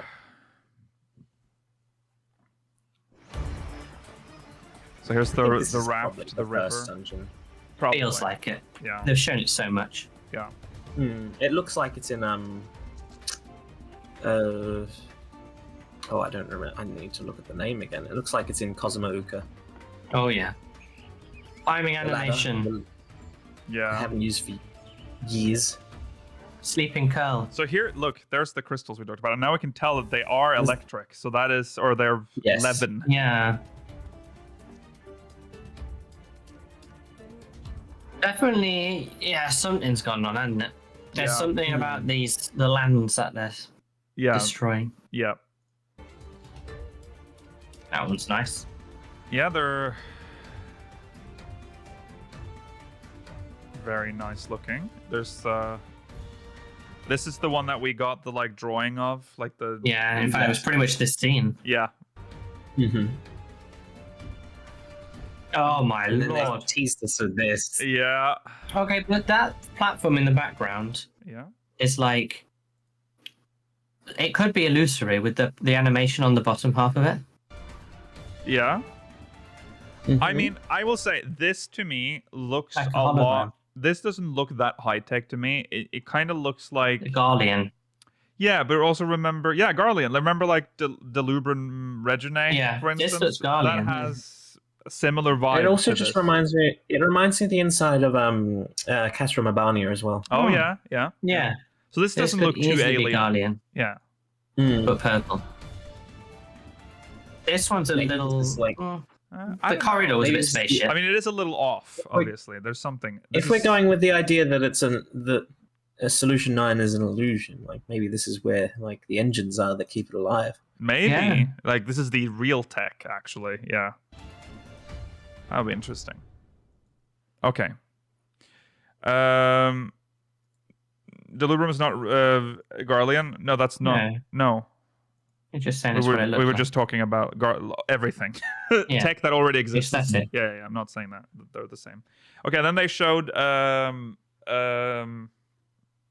this some bosses that we can expect. Yeah. Only one of them is new. The Yeah. Cactuar on the right, Look at him. doing the Marge Simpson. Barrel tender. Yeah, the Marge Simpson. Drunken. Yeah. I mean, it's cool. I love that. Love a new take on the Cactuar, the most iconic, one of the most iconic. Yeah, Monsters it and- gets better every time. Yeah. It's the one they experiment with each expansion. Yes, they do. Who knows why, but it's good. Yeah. Now that we have the context of Solution 9, that middle boss is starting to make a little more sense. Also noticing that Yeah. has purple stuff going on, like electric purple stuff around it. Like it's got little details like that. Yes. So Mm-hmm, very interesting.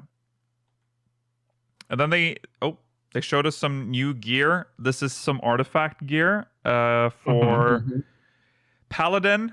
No, I say this it's every time. Sage. Sage. It looks like that's Paladin coded. It is Paladin coded. Gunbreaker, Yeah. Samurai, and Yeah. Summoner. Yeah. Really showing this new update to materials. Yeah, that's really good. Yeah, Summoner is my favorite on this page, but I Looks also good. really like the Samurai and the Sage. yeah. I quite like Gunbreaker's coat. I like the the new update. Not sure about makes their the eye leather patch, but look good. Oh, no. Then I The feel about coat's the really good. chains on it. Gunbreaker's a bit Yeah. chainy, you know. Yeah, They like people who like Gunbreakers love chains. that's true. That's true. Then they show Paladin, which looks like Paladin. I think That's beautiful. it's based on artifact gear, obviously, so you're getting that. This one looks more like the Paladin one looks like they're really going back to the original artifact. Yeah, it's nice. With a gallant crown. Was it Valor? I don't remember which one's Valor like the was base early. one. Yeah, okay. Valor is the early one because that's when you had the gold I think. crown. The Machinist. Machinist is cool. Reaper. Reaper is a lot. Yeah. And Astrologian. Astrologian's my favorite head just because of the velvet shader. It looks good. You can see how good it looks. Yeah. I hope they go. I'm looking forward to seeing that on like the Crescent Moon nightcap and stuff and all the Jim Jam gear. Yeah. Yeah, Reapers will just have more and more holes in their clothes. Can't wait for 9 points though.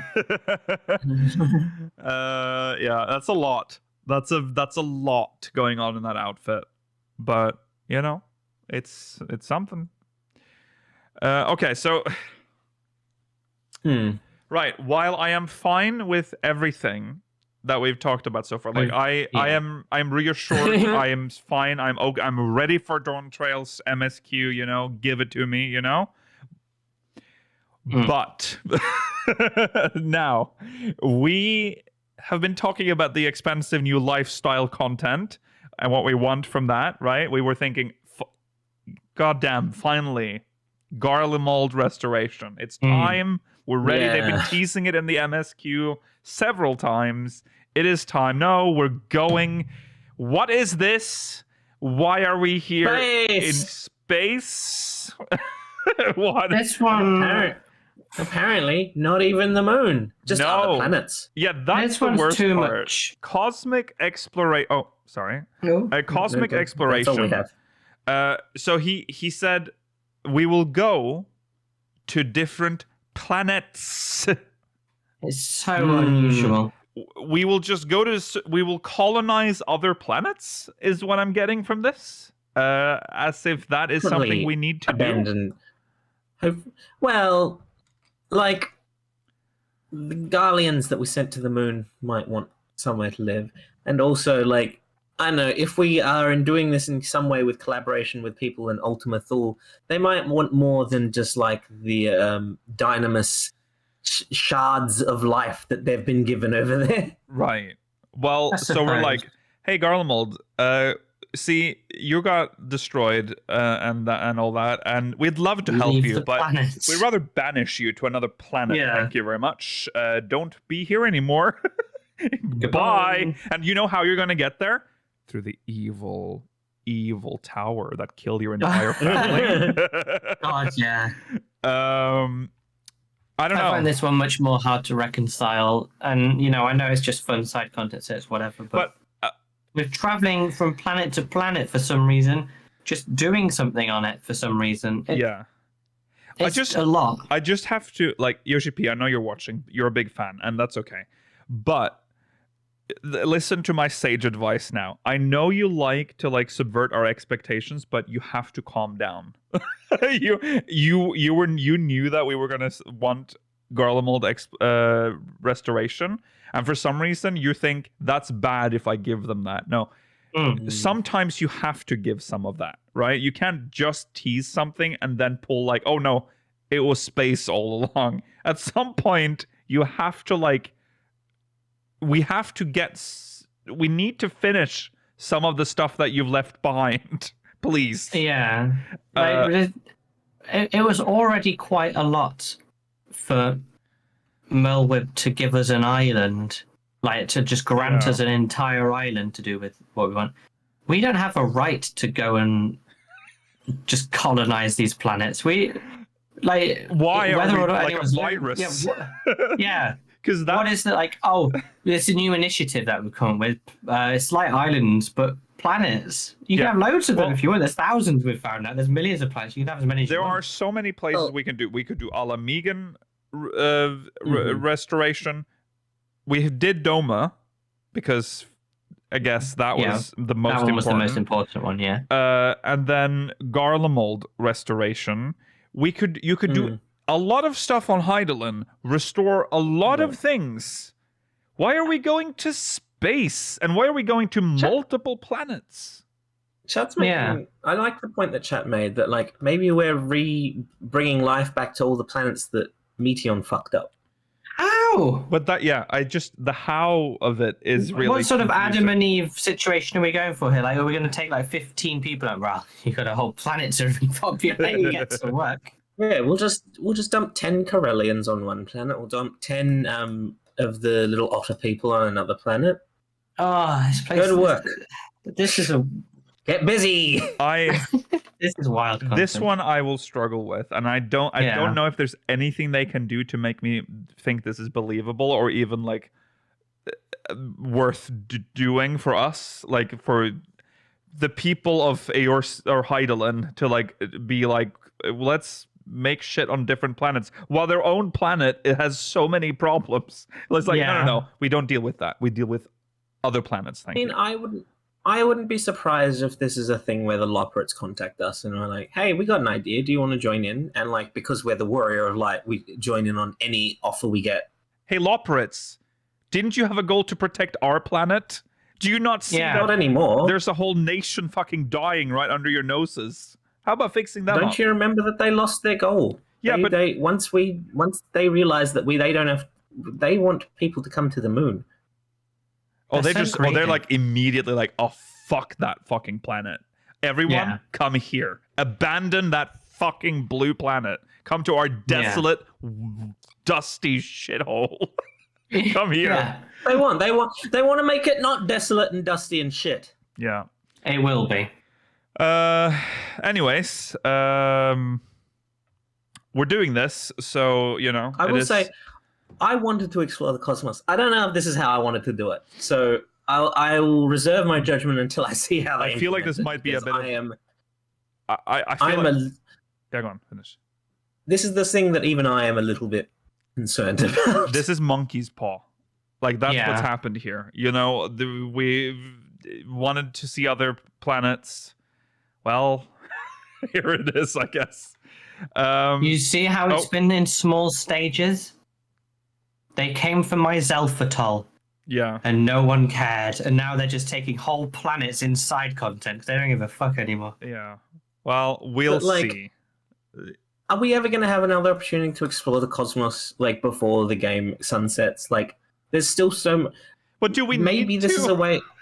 Like, is this Star Citizen? I agree. Like, what are we doing? I agree with the cosmos. I agree with you on that, but like, also the idea is like maybe they have all this lore for like space that they want to use, but they don't want to put it. Like, would you rather this, or would you rather 8.0 being let's explore the cosmos?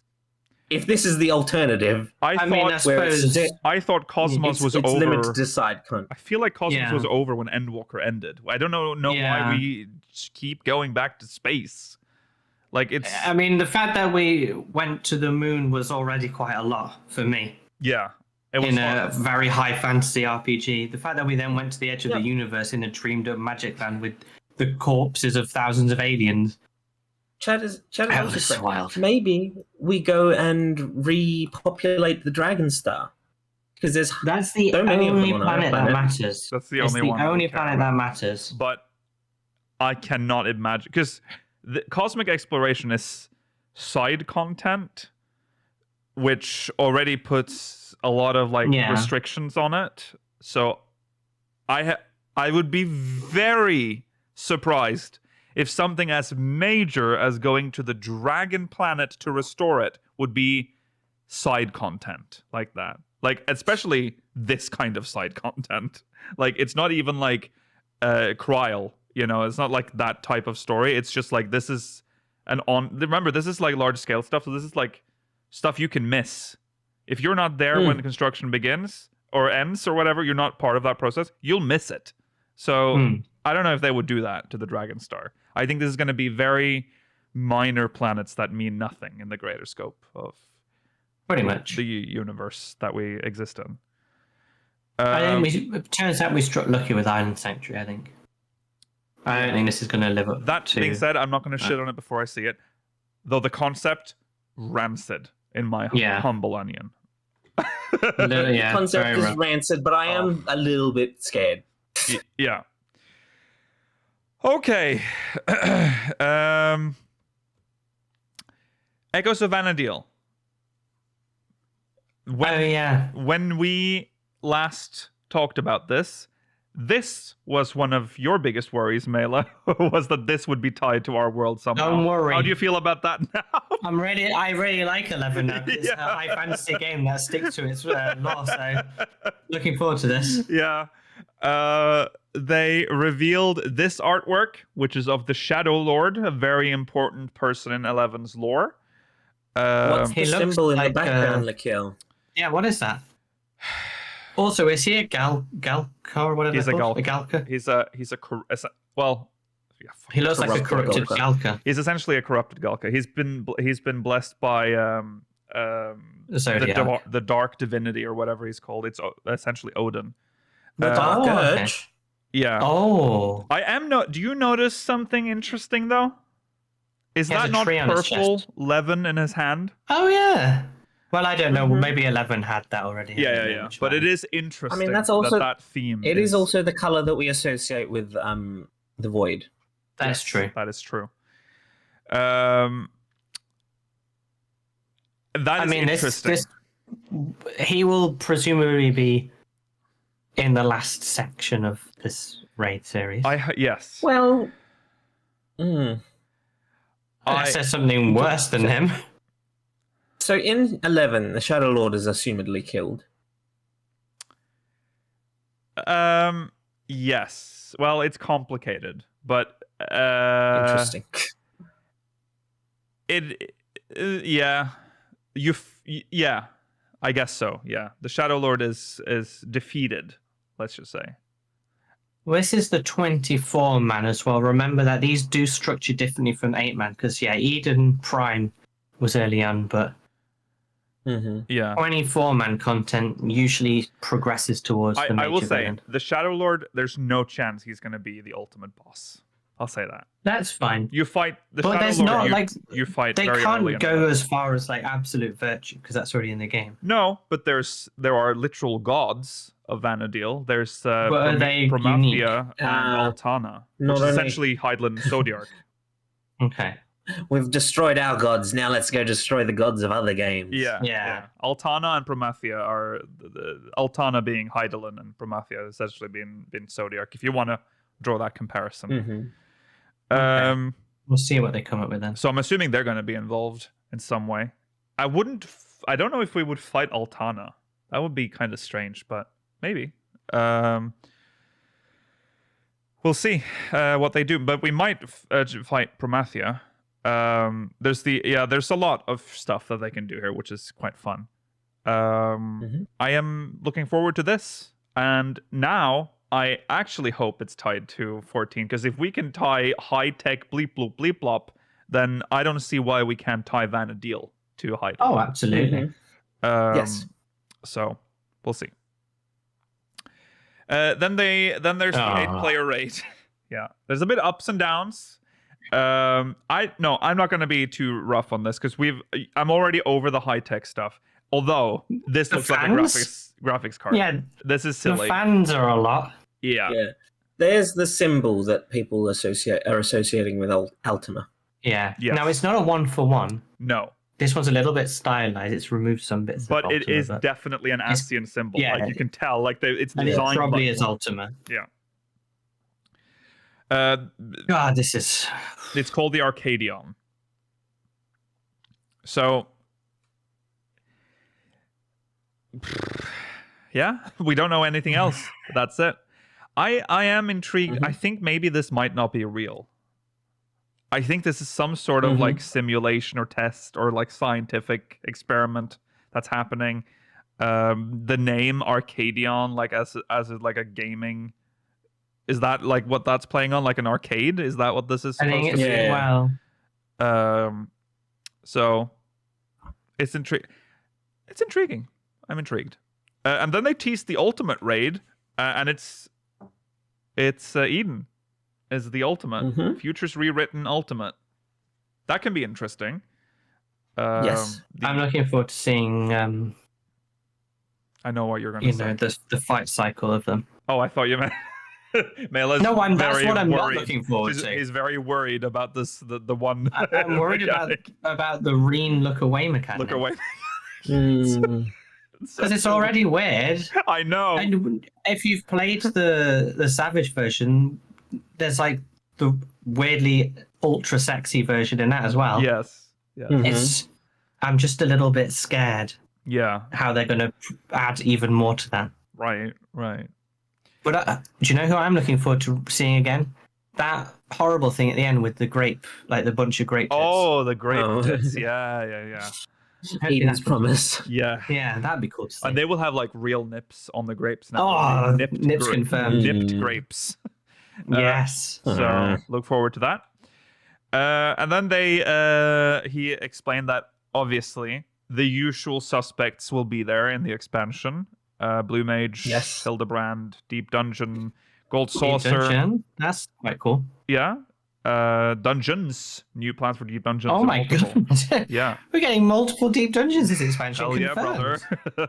Updates to Gold Saucer, Blitzball. PvP update. No, new triple triad cards added. new triple triad NPCs. Oh god. PvP update and new variant dungeons. I love that. Multiple dungeons, which we do get. Yes. Yes, I would hope that they stick to 3. I would be disappointed if there was less. At least 3, I should say. Yeah. They're cursing themselves for that S on Deep Dungeons. They probably didn't mean that. They almost definitely. If we're going to get any, we're going to get 1. Yeah. I almost certainly expect there'll be 1 if we get 1 at all. It must. That's why it only says plans. Yeah. I want any for the variant dungeons. We have to have Aeolian stuff. Please, God, Gelmora. Please. It has to happen. I beg of I'm you. worried that they think that Gelmora is wrapped up with Palace of the Dead. No, it's not. It's not. No. So, please. There's so much Duskwight lore we can get. Yeah, exactly. I agree. Okay, so this is and big. Just Gridanian lore. Oh yeah, this is big. Field operations. They didn't give us any context. No, this is large-scale Eureka-like or Bossia-like content confirmed. Exciting. It is happening. Well, they've not perfected the formula, but they've greatly improved the formula. Yeah. In Yes. Bossia. They talked about how it was not received well when they first started, but they've kept working on it, and it's been being received better and better with each iteration. Yeah. Exactly. Yes. Bossia and Zadnor were great. Zadnor. Yeah. Yes, I agree. It's Ugly. I have missed it a lot. Like I as someone who's played 14, when you've played 14 a lot, it's a whole. Like in like your what you do in the game. It's like I have nothing else to do. It used to be like every streamer just like I was in there like every day in the evenings just doing the fakes.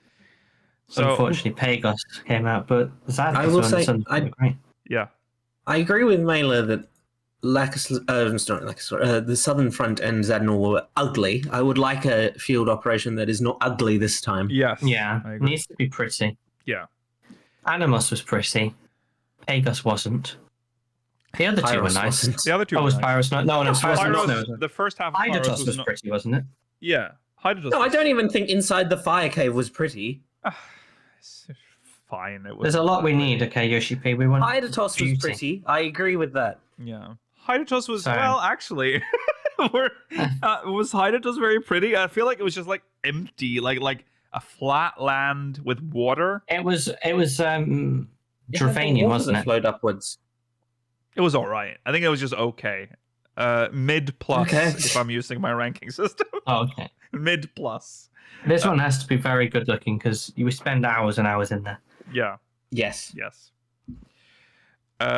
So I don't know what, like, I can't even imagine what it'll be. I'm a little worried that it might just be high-tech land again. Like, we might... Yeah, that'd be fun, wouldn't it? Everything can be that now. If there's a Lacus Latore and a Dalriada, make it easier to do them like once the content dies down. Yeah. Yeah. Yeah. I think at some point you need to add in like a duty finder type way of getting into them or something. Pull them out of the content and make them something you can just queue for. Yeah. Yeah. Just so everyone can experience them. Yeah. Yoshi-P, I know you're watching. This is good. This is good, actually. This is good. You have done a good here. This is a good. And you know what you can do again? You can tie it to the relic. So you've solved that problem. Do that. Do that again, please. We need a better relic this expansion. Don't bring back the mobs that you have to walk past. I think some people sleeping have dragons. Shit. Oh yeah, I think that. Some people. No, but here's the thing. Last time we brought it up, there were people that love Eureka that were defending them. Well, of course. I will say there are many things about Eureka that I don't understand the appeal of. Right. This is one of them. I don't understand why you want to walk past sleeping mobs and slow down your adventuring experience, but I don't want them. Yeah, I can see why. Yeah, I can see both sides of that. But yeah, it became not just in the open world, in a cave, maybe. Yeah. In an appropriate environment to sneak past enemies, but not just randomly in the middle of the road. The danger aspect I see. Also, but yeah, go on. I hate that there's a sleeping dragon on the cliffside where you need to go to upgrade your Eureka weapon. That's very irritating. My favorite is that sleeping dragon where you have to drop down to 1 HP. Yeah. Is my favorite sleeping dragon. Yeah. It's very funny. Yeah. It's stupid. It's funny though. Like you kill issue. It doesn't kill me. It's just annoying. Yeah. It is annoying. Yeah, it's true. Okay, moving on. This is very strange. They announced Beastmaster as limited job. Hooray! That's it. And that's it. And they don't even show it. That's a blue mage. Yeah. There is a blue mage. There is nothing. I guess nothing. I am going to assume that they have nothing to show. Like there's literally nothing. No. They have just decided that it's going to be. They've not even worked on it yet. And it'll be late 7.x content. Yeah. But at least we have the confirmation that it is Beastmaster. And this is something that they're going to tease for a long time. We'll probably get more information on Beastmaster in the next live letter, I would assume. That's when he'll might. The next live letter? I don't think we'll get in the next live letter if it's not coming early. They don't show off content in live letters that's far ahead. Oh yeah, Blue Mage live came letters out are in for 5. content that's upcoming. Yeah. Yeah. Blue Mage was soon. 3.5. When Blue Mage was announced, they gave us a video showing it, and then also screenshots of like Mass Carnival and stuff. They showed us a lot for Blue Mage. Yeah. Well, anyways, we have nothing. I think the next Blue Mage update is coming before the first Beastmaster release. Probably, yeah. It will have Blue Mage up to level 19. Right. Yeah, Blue Mage. And then it will have like half a Mass Carnival level.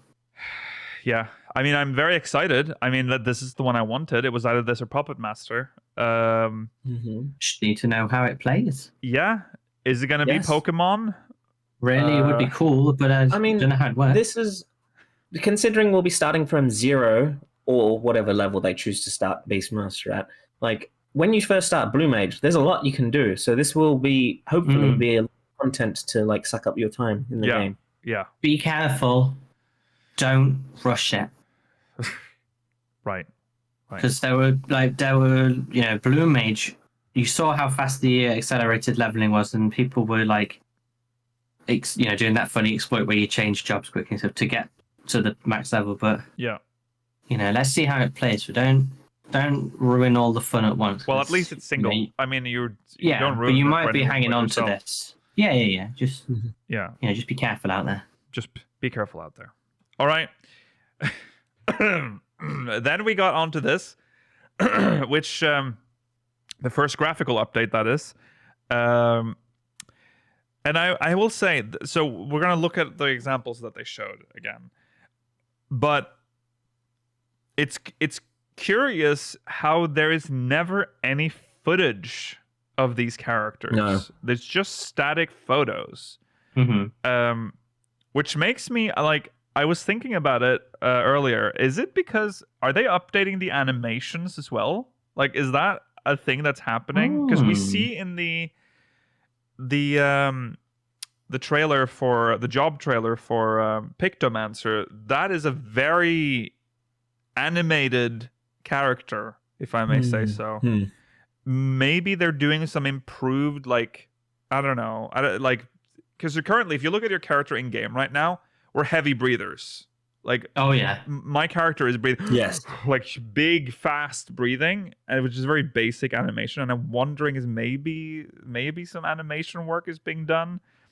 Otherwise, I don't know why they're not just showing us them like in a world, like alive.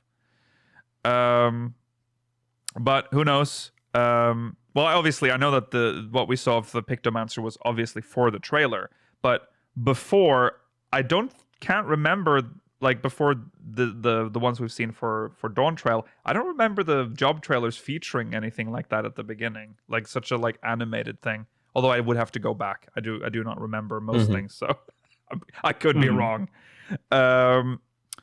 Anyways, we'll have a look. So he was showing the character models, how they look after the update. Yeah. Here we have. It wasn't dissimilar from what we've had before. No. It's just how they're progressing so far with the updates based on feedback. Yes. Nicer lips, nicer shadowing on the features. Yeah. Yeah. Not as like blocky the chin. As yeah, it really makes you realize how outdated. But don't look at the neck. Yeah, don't look at the neck. Don't look at the neck. It's still polygonal. But look at the leather and all that. That's very cool. Very cool. Very good. There's a female here as well. Yeah. Really, the eyes in every one of these. It's like, the eyes, yeah. You get life. And that updated hair textures are usually pretty good. Yeah, hair casts a proper shadow. Yeah. On the styles. And they showed darker skin colors. So they've listened to the feedback that, of course, we need to see that as well. And they look really good. Like, this is... They do look good. There's even like little details, ones later on look probably better. Yeah, we'll get to those. Because he's a little bit waxy. Well, if you look at his original model, I think he's supposed to be a little waxy. Highlanders are, I suppose so, yeah. Sweaty men. I mean, compare his nose, it looks much better shaped. And also, like, the scar seems to follow the form of his face rather than just, like, being a straight line. Yes, the scar. And the color around his eyes is good. How the face paint meshes with the skin color as well. Yeah, actually, that's much better. It's much better. Much more believable, yeah. Yeah. He specifically said that characters with darker skin tones with this shader will be more visible in darker areas. Exactly, yeah. Unfortunately, he did not show that, but he did say that. And you can tell because you can see more stuff even in this lighting.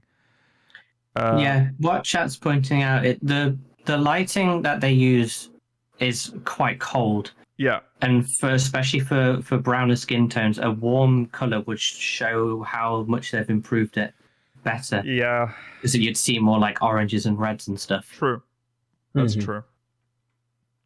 There's something there's something that I just have to say again, and it's something that I've noticed on my character, and once you notice it, you can never unsee it. The current ears on Hyur are so bad. It's like they had They're weird, aren't they? They had a JPEG, and then they just had they just used a scissor and cut out the ear, and it has like all these jagged edges. It is not a round ear. It's just like it's very ugly. Glad I don't have ears. Yeah, but look at the new one. That's a beautiful ear. Oh, it's what a lovely hair. Anyways, moving on. We have a Highlander woman here. This is the lowest one, but my friend said that he really liked it. Like, he thought this was the best one. Yeah, you guys said you didn't like the eyes. I kind of like. I mean, well, they change a bit more than you'd normally like. There's the emotion it's conveying slightly changes. I think the one on the left looks a bit softer, but I think they are meant to be quite severe, so maybe that's fine. Yeah, I think it's nice. It looks more like she's more alive. The one on the left just looks like a mannequin. Like she's just has no life behind her eyes. She's just no one's there. Then we have this Ellison again. He looks very sad. I like the Ellison one. Yeah. Yeah. He's not as sad. He's found a reason to live again. Yeah. They've remodeled. They went through that a lot last time, but they've remodeled the ears for Ellison and Lalafell, I think. So. Ellison were definitely one of the more dated models that we have. Oh yeah, yes, so for sure. The improvements to both male and female are really noticeable and appreciated. Yes. Lady Ellison looks really good. This one looks so good. Mm-hmm. This is probably one of the best looking ones. I really like what they've we'll done. get to the Rogadin in a second, but the Rogadin as well, very good. She just looks more like a person. Just everything is just softer. Yeah. Light shines through ears. Yeah, light shines through the nose. Like they have this. They showed that. Which the skin looks real, looks alive.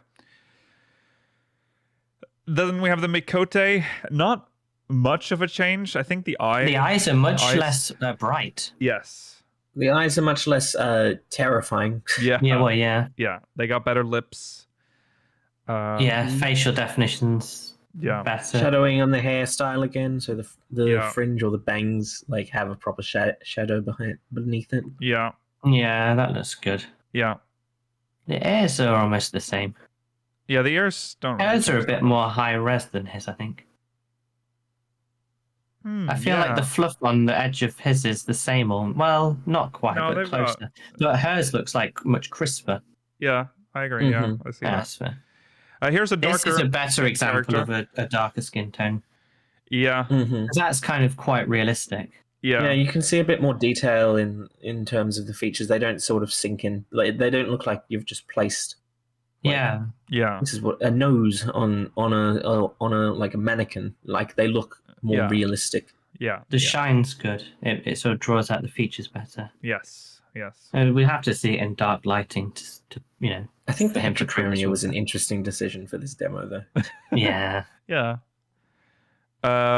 Now he did say Here we go. The original really good. engine or graphics that they had for A Realm Reborn, they struggled with Rogadin with the limitations that came with that. They couldn't really bring out the Rogadin the way they wanted.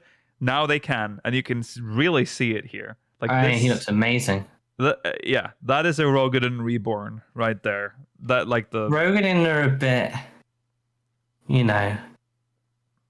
jokey right now. They look a bit silly sometimes. Yeah, they do. But he looks like a very plausible race in the world, and I wouldn't, if I was a Rogadin player, I'd be very happy right now because I would. I think it's also a common. I think it's also an issue of the skin tones. Like Rogadin skin tones in game as they are right now look like unrealistic. They don't look like something that you could conceivably imagine a real person with skin to have. Right. Which is why Gosetsu works, even though he is a Rogadin, because he has a natural skin tone. Whereas hopefully this will allow characters, Rogadins with the more fantasy kind of skin tones to look natural within the world as well. And there's also blues, reds, and greens. We do have the example here with this Rogadame. Rogadame, yeah. I mean, the left one is. Yeah, this is. I think the lips. Yeah, it looks like a Yoshi-P plague victim with someone's lips painted on it. Yeah, this is where Yoshi-P said it looks like the lips are just smacked on. Like it doesn't look like it doesn't look like it belongs together. But this on the right looks like a living person. This is her lips I actually fit onto her face. The nose has been softened a bit, but the green skin it looks fine. Yes. Very good for Rogadin players. Very big. There's a certain Rogadin in your life that will be looking really good soon. Yeah. So I look forward to the triumphant return. Now, I appreciate that they have spent a lot of time apparently on fixing Lalafell, because Yoshi-P tried so hard to explain it last time that there was a lot wrong with how Lalafell's chin was made in A Realm Reborn, and it's left over from 1.0, and he went through it. I can kind of see that they have fixed it. There is, if you look at this goes more straight into the neck. They've made it more a little rounder. It's a little rounder there. The mouth has been improved. The nose is more defined as well. Yeah, the nose and the mouth kind of looks like they are stickers in this. Exactly, yeah. But now on the right, they're actually integrated. The ears are a very huge improvement. Yes. Yes, they're he is very I think the most noticeable one in this picture, other than like the Also- material on his outfit. Yeah. Mhm. Yeah, I understand their reticence with making significant changes in terms of Lalafell, because it is such a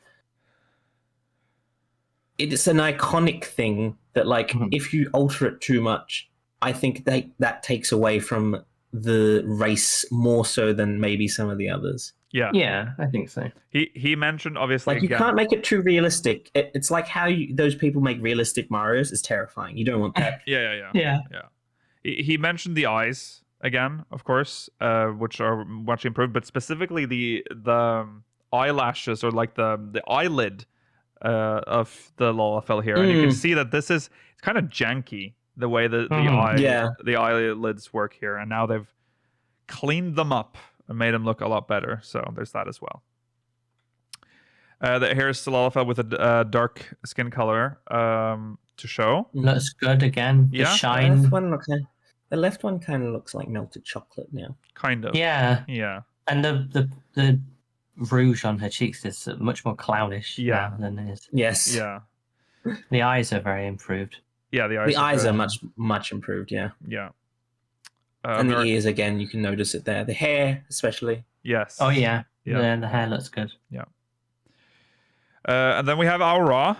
Again, this is a pretty good improvement. It really makes you like realize how shit the horns look in game right now. Yeah. They are not good. So it seems like they've hit like a good spot with the horns now, I guess. I think people are generally happy with how these look. Very Fingers similar. crossed, I'm sure. Yeah, they've gone back on the limble rings on the eyes. Yes. Yeah. Hopefully you can preserve as much as you want. Yeah. But yeah, the horns look good. They're not too like porcelain. They do look like bones. Yeah. Yes. He's less frowny now. He is less frowny. I always thought that our males were too frowny. Yeah. I agree. Yeah. They never look Why are you so angry? Yeah, and again, the skin, like when you look on the left, like he looks like he's made of clay. Like the skin is very clay-like in a current game. And then we have Mela's character just appearing for a second. Oh, here. the eyes! Yeah. The dead eyes on the left, which people want, apparently. Yeah, apparently people. They do. What look is good, wrong though. with our raw players? Why are you so like? No, needy? but like, don't do that. Get my limbo rings back. My horns. I want them to look different. It's like, oh, okay. Why are you the so dead eye special? look is kind of funny though, because you always look like you just hate everyone that's around you. Yeah, that's true. You do. I like now that. You don't look like you. Now you actually look like you tolerate people. Yeah, we've learned toleration of people. Tolerance. Toleration. But the lips and nose are good. This? Yeah. The horns look good. The neck scales look more defined. It's a good improvement. Yeah, the horns look really good here on this one. Okay, is there any more? Oh yeah, there's okay. So we need to talk about this for a second because Yoshi-P keeps saying that they have this very nice fur shader, and I can sort of see it a little bit on the right. There's very marginal. I can see it on the neck. I can't really see it on the face. If you around the nose, if you look around the nose, but also look here and compare it to here, like this is completely smooth, but there's like some semblance. I need to see it in game for sure. He did say it was easy to tell in game. Yes, he did say that. So we'll have to see it. Maybe. I hope it looks good. Yeah. Again, the eyes, more life. It looks nice. It's nice. Now, this one was a little strange. Yeah, sorry. Quickly, chat has a good idea. We should take before and after pictures of our characters. I have so many pictures of my character already. I mean, that's a good idea. And then we have this. People were upset about this. Yeah, the nose is strange. Yeah, people are upset about the noses for Vieira. I guess it Which was is- always implied on the nose that it was supposed to be like slightly different. You know, that the skin color from the nose to the bottom, the bottom of the nose is different. But it seems Like a like rabbit. they've made the actual nose darker Yeah. I don't know if I do. instead of making I'm the not, bottom brighter. You know, like it's. I'm not too bothered with it. I think the overall looks way better. Like the lips look so much better. The There's jawline already, is better. The as Chat jawline's says, fantastic. Yeah. There is already a facial feature to make the nose darker. Yeah, but does the model on the left have that on? Because It might be a shadow because of their hair that's there, but like it's kind of hard to tell. Oh, that's Yeah. true. Actually, it could be. It is strange either way, It's good overall, though. but it's good. Yeah, looks good, just like the rest. The hair again looks very nice. Yeah, I will say this one stands This is out one of my favorites. as a very nice. Like the eyes, like they're slightly wider. It looks like they've Yeah. yeah. Everything. This one's like the nose, the lips. I think this is the nose that people have an issue about. Yeah. Is that like because it's supposed to lighten at the end, whereas it doesn't on the one on the right? Yeah, you can see. Yeah. That That's the issue there's a people have. slight hint of it here. Like you can see the line go here. There's a little bit of something. It's not enough for them, but apparently. it should be a lot more. I agree with Yeah. that. That is that should be fixed, and they probably will. It does have it's maybe slightly too humanoid, the nose, but Yeah. Mm-hmm. having this like dark elf skin looks Yeah. really cool. Yeah. It looks Yes. really good with the changes they made. It looks good. Yeah. Oh, okay. Oh, Okay, whoa, moving whoa. on. Okay. Oh. Okay. So any last words? Stop. No. On the- No. Okay. It's such a big reveal. Yeah. The die channels. The two die channels that we're getting. Unbelievable. Look how good that is. We get two. Yeah, they showed this example of the Paladin Endwalker armor with one die channel and then with two. So you can currently you can Finally make change it gold and red. Currently, with the die system, you can only dye, the cape and some of the details, but not the metal. Mm-hmm. With Yes. two die channels, you can also change the color of the metal. Look This is how good. good that is. Yeah, I agree. This Two is channels is not Looking a forward lot. to the horrendous UI for this, but Yeah, yes, Yeah. but it is a start. Two die channels is better than one, Absolutely. which will allow you to look more unique now. look at that. It is a little finicky because I noticed when he started talking about it, he specifically said he mentioned the materials that were being dyed, and that is how the system works. So when he showed this one of the peacemaker, I don't know, peace lover satire, and he did the second dye channel. There's a bit in the middle that did not get dyed, and that is because it's a different material. It's not the same leather as the, or I guess it's not leather at all. bottom. It's something else. I think the middle is leather, and I think no. Yeah, the top and bottom would be leather, and the middle would be felt of some kind. Yeah. Based on how I know these outfits to be made. Yeah. It's a shame, but I mean, it's still a good direction. Yes. We'll get there. As we progress through time, they will perfect the dye system probably, and maybe they can open up for more dye channels. Yeah, I mean, at the moment, you can still make more combinations. Like, there's so many browns and yellows and oranges and stuff. Yeah. That would work fine. Yes. Yeah. Or reds, pinks. Yeah, right. Yeah. Yes. There's a lot of options you could go for with that, so it's still fine. Yeah. And glamour is the true end game, as they say, and now It's we've opened up added so much to it. Yeah. Yes. Okay. And then he dropped the Path Infernal, which is the crossover quest line for 14 and Final Fantasy 16, which will drop in early April. So later than I expected, but it's coming. We have a time. Yes. I wonder if there'll be a reverse. I wonder if there'll be 14 crossover in 16. I think they're more careful with the integrity of the world in 16, but I still think they could do it. I still think they could do some sort of 14 crossover in 16. Yeah. Yes. We'll have to see. Be good though. We'll get the little toggle mount and the toggle minion. Yeah, and and rest assured, he did make the I have talked to the producer of 16. Oh, that was so good. He did the joke, and there was not a single laugh. They just clapped. Well, it's applause. At most, I could expect like the audience going like a bit of like a. Yeah. Right. Yes. Yeah. Okay, and then it was like, okay, a moment of fear like washed over me as we neared we seemed like we were just wrapping up, and I had been joking like he's gonna do it like it's the last thing, and then I think Georgi said or Mela said or someone in chat just went like, well, technically he hasn't officially announced Hrothgar, and Yotsu was introduced before Aura was playable, and I'm like, oh no, this is gonna it's happening, isn't it? We're not gonna get female Hrothgar. The community is gonna like keel over. Rest assured, we did get him. We got him, boys.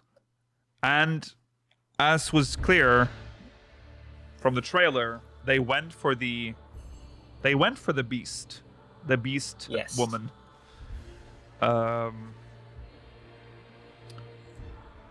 Looks good. Yeah. It is what I wanted them to do. Even though I'm never going to play Hrothgar. No. Female or male. It's what I want to see in the world. It is what I want to see other people. Yeah, Yeah. I will respect the people that play female Hrothgar the same way I respect people that play Hrothgar. And Rogan. Well, that one I like. I really like the blue the Lost variant. Yeah. Whoever did this trailer really likes Final Fantasy 13, I think. There's lots of armpit action for some reason. That's true. You have to, like, for those that are, like, somehow disappointed, there needs to be a little bit of variety. They can't all be real dolls. They don't want to just look like, I have seen people not like this. I think, if anything, they might need a little bit more work on the face, but I think they've got the idea down. Exactly, yeah. I think it looks brilliant. Yeah. They look great. They're not for me, but I know there's a lot of people that are very happy, and I'm happy for you. You got what you wanted for late Christmas. Okay, yes, Hrothgar, female Hrothgar, and he made it very clear, but then he made it unclear that this was the last race, and then he said, but maybe I shouldn't say that because you never know. So we get to speculate on a new race to the end of time now, until he actually says there won't be. He left the door open, but anyways, the Hrothgar people they recapped some lore. Well, no, this one's new though, but this one we knew. We know they're from Ilsworn. Female number. We know that there's very few women. Yeah. Yeah. So we essentially know that as well. They are usually queens. It's the next one. This one. The Turali people with shared ancestry, the Sabral, called Yuktel home. So, Sabral. Sabral. Is that how you pronounce it? No idea. Xbral. I don't know. I would have gone with Xbral, but I don't know. I'd need to hear them say it. I only know how, like, Brazil is Brazil. Right. Yeah. There we go. That's it. Yeah, X is usually pronounced like an S, right? Like, at least in English. Zabral. Yeah. There we go. And then, so anyways, let's wrap up on the Hrothgar thing. Good, right? We're happy. Ready to go. I think everyone in Speakers, at least, is happy with how they made the Hrothgar ladies. Rollo as well. This is the direction I wanted them to take it in. Yeah. And then they showed the key art for Dawn Trail, and this is actually really interesting because there are some new faces in here, and there are some faces that are missing. At the top, there is this unknown lady that really clashes with the rest of the attire of everyone else. So she's a bit more like it's very like divine ethereal. looking. Yeah. Yes. And then there's the two-headed. What's his name? Google Jar Jar. Yeah. Erenville, Urianger, Warrior of Light, Kryl, Thancred, the lady on the boat, Ufadufa, until we actually get her name written down. And then I'm assuming her brother, potentially, or is it a rival? Yeah, because we know that the new Hrothgar woman is the daughter of the chief at the top, so I assume it'd be adopted. Yeah, I'm assuming. So yeah, it's possible. We don't know the name. We have not been introduced to this Mamuljar on the bottom right. No. We don't know the cat, the There's also Mikote. No idea on the Mikote. There's the Mikote as well, yeah. I Looks like think a the Georgi Mikote is probably... You can't just say that every cat boy looks like Georgi. That's racist. No, he's got glasses. Yeah. You can't say that every cat boy with glasses is Georgi. That's racist. No. He's forgiven, Georgi. They also say it about Vieira that have green hair. Yeah, True. if he had green hair. Green hair, that's also racist. Yeah, that's true. Yeah, sorry, go on. I think the Mikote is probably going to be from Solution 9. You think? Well, it could be. I guess so. Could be. Yeah. I think the Mikote and I think the woman at the top are Solution 9 characters. Yeah, the lady at the top definitely, since she clashes so much with all the rest, she feels like she belongs, in that part of the story. She's actually a really important 11 character that you just have forgotten. I just don't... Altana. It's Altana. Yeah. Could be. I don't see where the Mikote would appear in. Like, his gear does not match with what I've seen of Taral so far. True. That's true. No, he's giving the inspector from the early Hildebrand quest vibes. Yeah, he could be from the Brianna. Wild West town area. Yeah. Oh, he could be Wild West. No, the cleaver is not. The cleaver is not. The cleaver's Google Jar Catboy's not Jars. using cleaver. Yeah, that's not him. You think he could live that? No way. Yeah. Do you have any theories as to why the Scion's chosen? Well, obviously Kryl because she's relevant, but like, why do you think Urianger and Thancred are here? Yeah, it's weird. They're like presented as a duo in the trailer already. Like they're implied that they're together. Like we're leave hunting his for something. Sword with Thancred has a map with an X marks the spot. Yeah, we're finding something possibly related to the City of God because we've got Kryl with us. Yeah, maybe that letter had the map. Urianger he just loves Thancred, so he can't be away from him. I wonder if this is like gonna be they're in the patch art because this is gonna be their like big their stories are gonna wrap in this expansion. Maybe it's this because these. I mean, I will say these two we've talked about before are the ones with the story that is nearest to completion in my humble opinion. So maybe that's why they're getting some spotlight right now. Like they're giving us, we're going to get a lot of character development in this expansion. That's why they're being sunsetted. Because I don't know, because we talked about like maybe this is showing like the alliances between like how we're going to get split. Wouldn't that be very spoilery to just show that in the patch chart immediately? That we're a little bit, yeah. Kryl obviously I think is also because it's also her big expansion. She's going to get a lot of fleshing out as well and development. Erenville, I mean, we were on the boat with Erenville, but we were also on the boat with Alphinaud, and he's not here. I am so happy actually that this is the cast because there are some old, there are some that we don't really get to see very often, and then there's some new faces. So it's the perfect mix. I was very worried that going for, but with considering the similarities in the cast on the Shadowbringers and the Endwalker key art, I was worried that they would always feel that they had to include every Scion. In the artwork. It's cool to see Mamuljar on here for something more beastly. Yeah, it's cool. So that's exciting. I was trying to check just then. I thought that this was the first artwork without any of the twins on it, but no, apparently there weren't any on Stormblood poster either. I thought Alizé was on the Stormblood one, but apparently not. I see. Oh. Interesting. Okay. It's too least heavy, even though she did nothing. The person at the top is always a prominent character. Yeah, they're gonna be like some sort of. They're gonna be part of the twist in the story. I feel like. Oh, 100%. Yeah. This is like the new Minfilia or something. Maybe. No, it's the new Thordon. Thank you. Okay. Yeah. She'll be the villain. Yeah. You think? Maybe she could be. She could be. No, Who knows? I mean, it's possible, but that was also kind of a joke. Yeah. She's not very threatening. Maybe it's Ultima.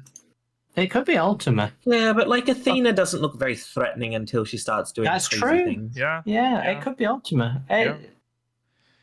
They're clearly above. They're almost divine. They have like the holy light of God upon them. Yeah. Compared to everyone else, there's something about them. I'm okay with them being Ultima. I think that could work. Yeah. We are going to talk about that real quick as well. We're not going to talk about the dev panel for very long at all. We don't have There's time. just something very specific I want to talk about. But I also wanted to show this. What a screen grab. The CEO of Square Enix and brand manager Kitase were brought up on stage. I did not think the CEO, the president of Square Enix, would show up after what he has said. But he is clearly like showing that he isn't reading the room at all, which explains why he's saying what he's saying. But I also think that like as a CEO, you have to show confidence. Like if he doesn't turn up, it shows that like he doesn't have like confidence behind what he said recently. Yeah, but it's like I understand that. I understand why he's there, but it's like this is bad timing. No, I get it. We don't like it. Could he not hold back that statement until after this? Maybe like if he had to like spill, because for those that don't know, he made a statement that Square Enix is going to go hard on AI in game development, which is an insane thing to say as the head of a game company that's already like you're already in a company that's losing money on the fucking NFT venture, and they're still going all in on that shit. Why are they doing it? It's very strange. Someone said that he got booed on the subreddit when he entered the stage. I don't think that's I haven't been able to find any like secondary sources for that, but like if I wouldn't be surprised, I would be a little bit surprised that it happened in Japan, but I wouldn't be surprised if it happened. Yeah, guy on Reddit said he was booed, so take that with a pinch of salt. But, I imagine Kitase was involved in the discussions about renaming Pictomancer in Germany. Probably, because that's the kind of thing that he would do as a Final Fantasy brand manager. Yeah. He is. It is unfortunate that the CEO of Square Enix is the guy that we thought he was, or feared when he stepped in. But he has a guitar and he's shy. You can no longer say that he's cute, Mela. He's literally look at him. running. Look at him. Yeah, look at him actually, Mela. Does he look cute there? Not anymore, no. He's lost his cuteness. Yeah. Okay, so anyways, Kitase looks cute. Look how uncomfortable he is. Kitase's a cute man. I love. We stand Kitase here. We stand Kitase. Okay. Anyways, the dev panel that followed was a fever dream where I wasn't sure what was happening because they decided to have like a very casual, like reminiscing time about random, like there was no theme. There was no theme. So it was just like a stream of consciousness. It felt like they just moved on to another dude. I was like, I like the bird minion. I put bird minion in the game. Yeah, they're random tidbits from the development. Yeah, but they did show something. So first of all, I just wanted to show this because this was cool. They showed some art. This is artwork for in the top right, Pandemonium Mela. Can you imagine if that was what it actually looked so much like better. No, I can't remember them all. Byako is the Top two, left the is ones in the bottom. Hephaestus. Top middle is Seiryu. Bottom left is Tsukuyomi. Two bottom are both Byako, and bottom right is Elegia. Yes, there you go. Pandemonium's fantastic like that. I love Pandemonium's design there, yeah. Now, this is actually the crazy one because the top left, so they were talking about Zodiark and how they ended up designing him in the game. The top left one, Mela, is from 1.0. Oh. This was called Gaia in 1.0. This is from Tanaka's before she was 14. a woman. This is Tanaka's 14. This is before Yoshi-P took over. This is why Tanaka. I've always said it. Tanaka's better. He just knew how. He was the best game developer. I don't think anyone knows where Final Fantasy 14 1.0 story was going to go. This is the first time we've seen anything like this. Like this is like that's pretty cool. It's crazy. They had some sort of huge like world plot going on that we never got to see, and that's what was used for inspiration. It's a concept art. It's concept Tanaka art. probably had no idea. He probably said, "Right, you make big bad villain. Well, remove jumping." Remember that he was producer only. Director was Man who makes I hear him in my head. I see him in my head with his noodle bowl. I don't remember his name right now. Komoto was director. But yeah, it has little like things like written, like the thing in red says, "Please make it pointy." So it's very interesting. To me, that was huge. Cool. It changes like a lot of how I expected the game to go. Gaia, of course, referring to always the planet, usually. Yes. So this, not a goth woman. This is like proto Hydaelyn shit. Like proto. Like I mean, you can clearly see the yeah. So, it's almost like they're fused into one being. And it's interesting because the elementals were visible in 1.0, and we could see them, and they looked like this. Like they looked like the little elementals, you know, with little wings. So it makes you wonder. Maybe this was like the. Was this Daddy? I think it was. This was probably like the Hydaelyn core of the planet. Yeah. Is this the key to the 12swood elementals? Or is this who birthed them? The original concept of them. Yeah. This was probably like the progenitor elemental. Yeah. Maybe he split up into one of them, or maybe they're like his children. Yeah. Maybe he was under Silvertear Lake. Possibly. We'll never know.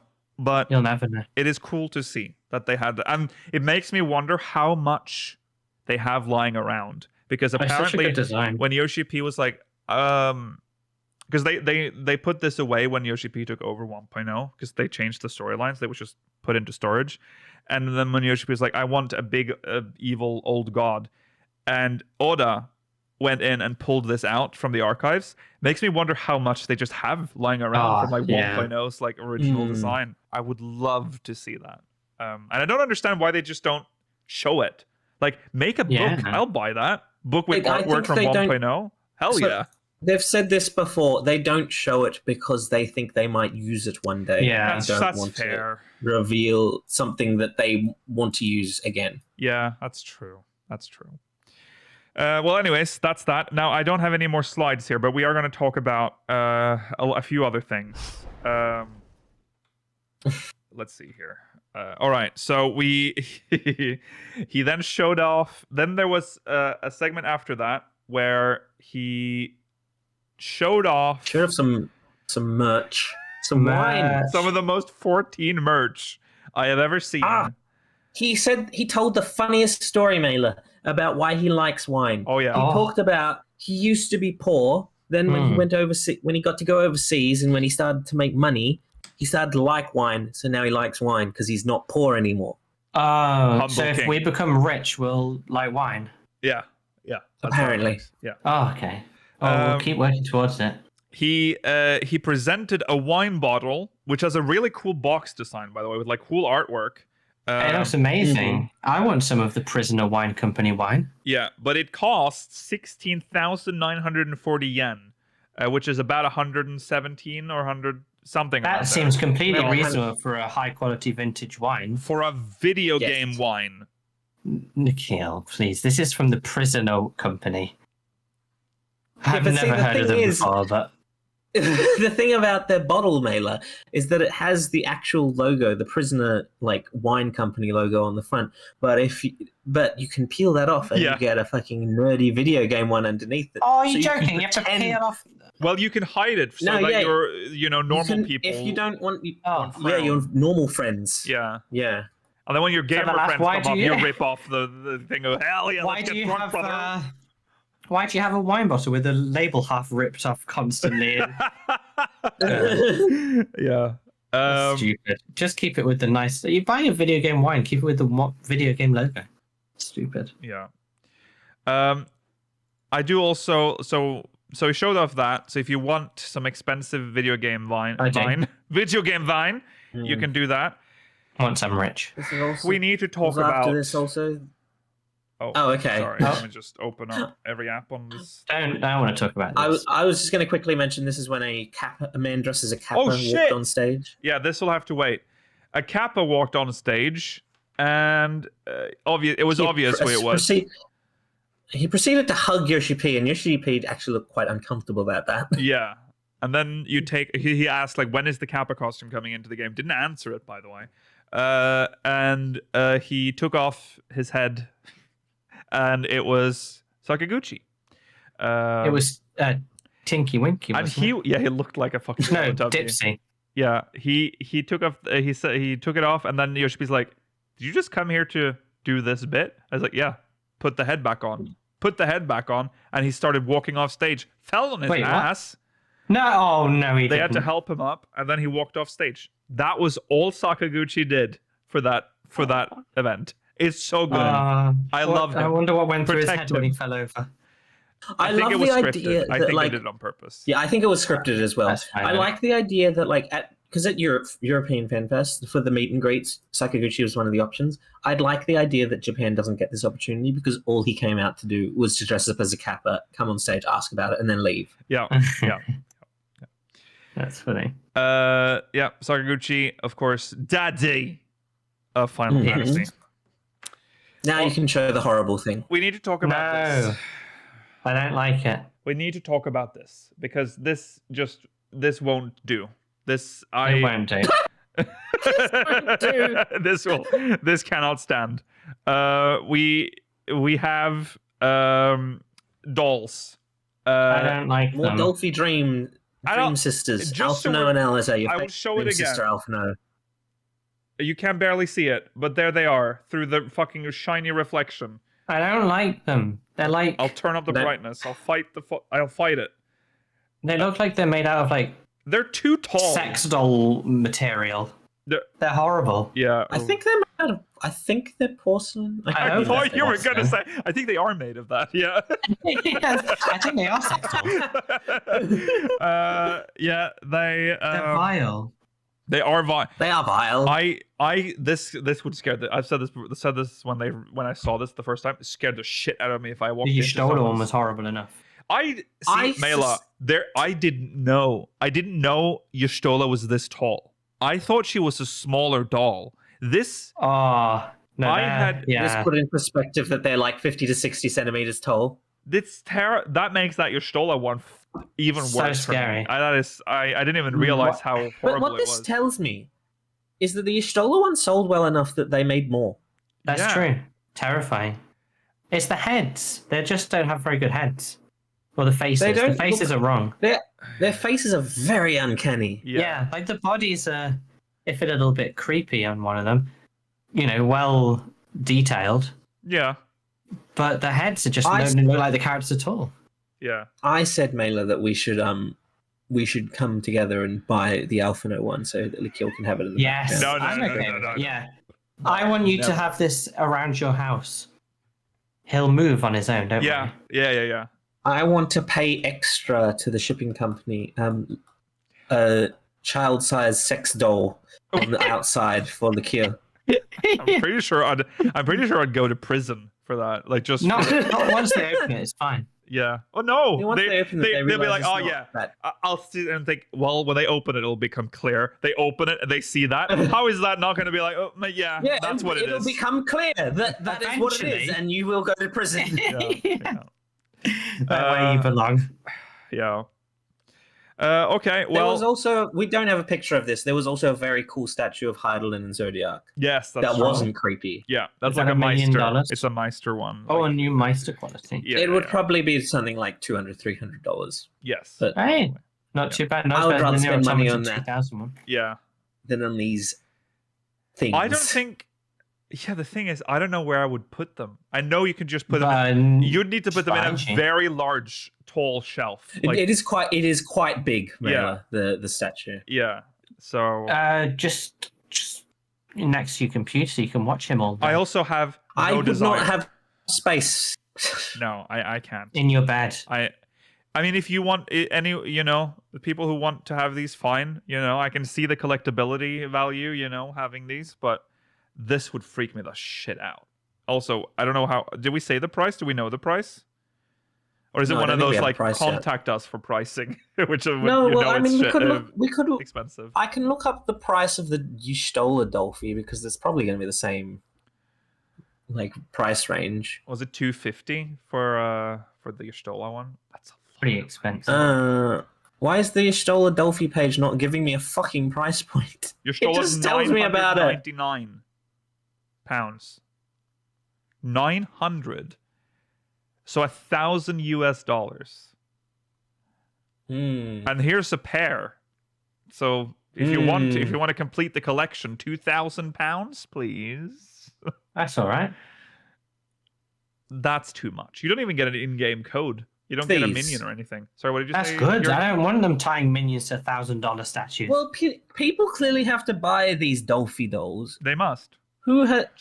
I don't really want to meet them, but like I'm curious to learn about. I'm going the person that has a room full of Dolphy dolls. Well, I would assume they don't have to sell many for them to turn a profit with these prices, probably. No. So I would assume, but yeah, no. For new customers, what is Dolphy Dream? No, we're not going to deep dive into Dolphy Dream right now. We're going to wrap up, is what we're going to do. That's it for today, folks. That's the live letter. So I keep saying live letter. That's the FanFest day Keynote. 1 Keynote. We're not going to cover any more of FanFest because we can't. There's restrictions on a lot of the content, so that's why we're not doing it. We will report on anything report-worthy next week. Yeah. And we will see you again next Sunday, same time. Yes. It's a reminder that it will be Sunday all month and the first week of next month. Yeah. For patrons, remember, MGP starts on Saturday. More information in the MGP channel will be posted soon. See you there. Hell yeah.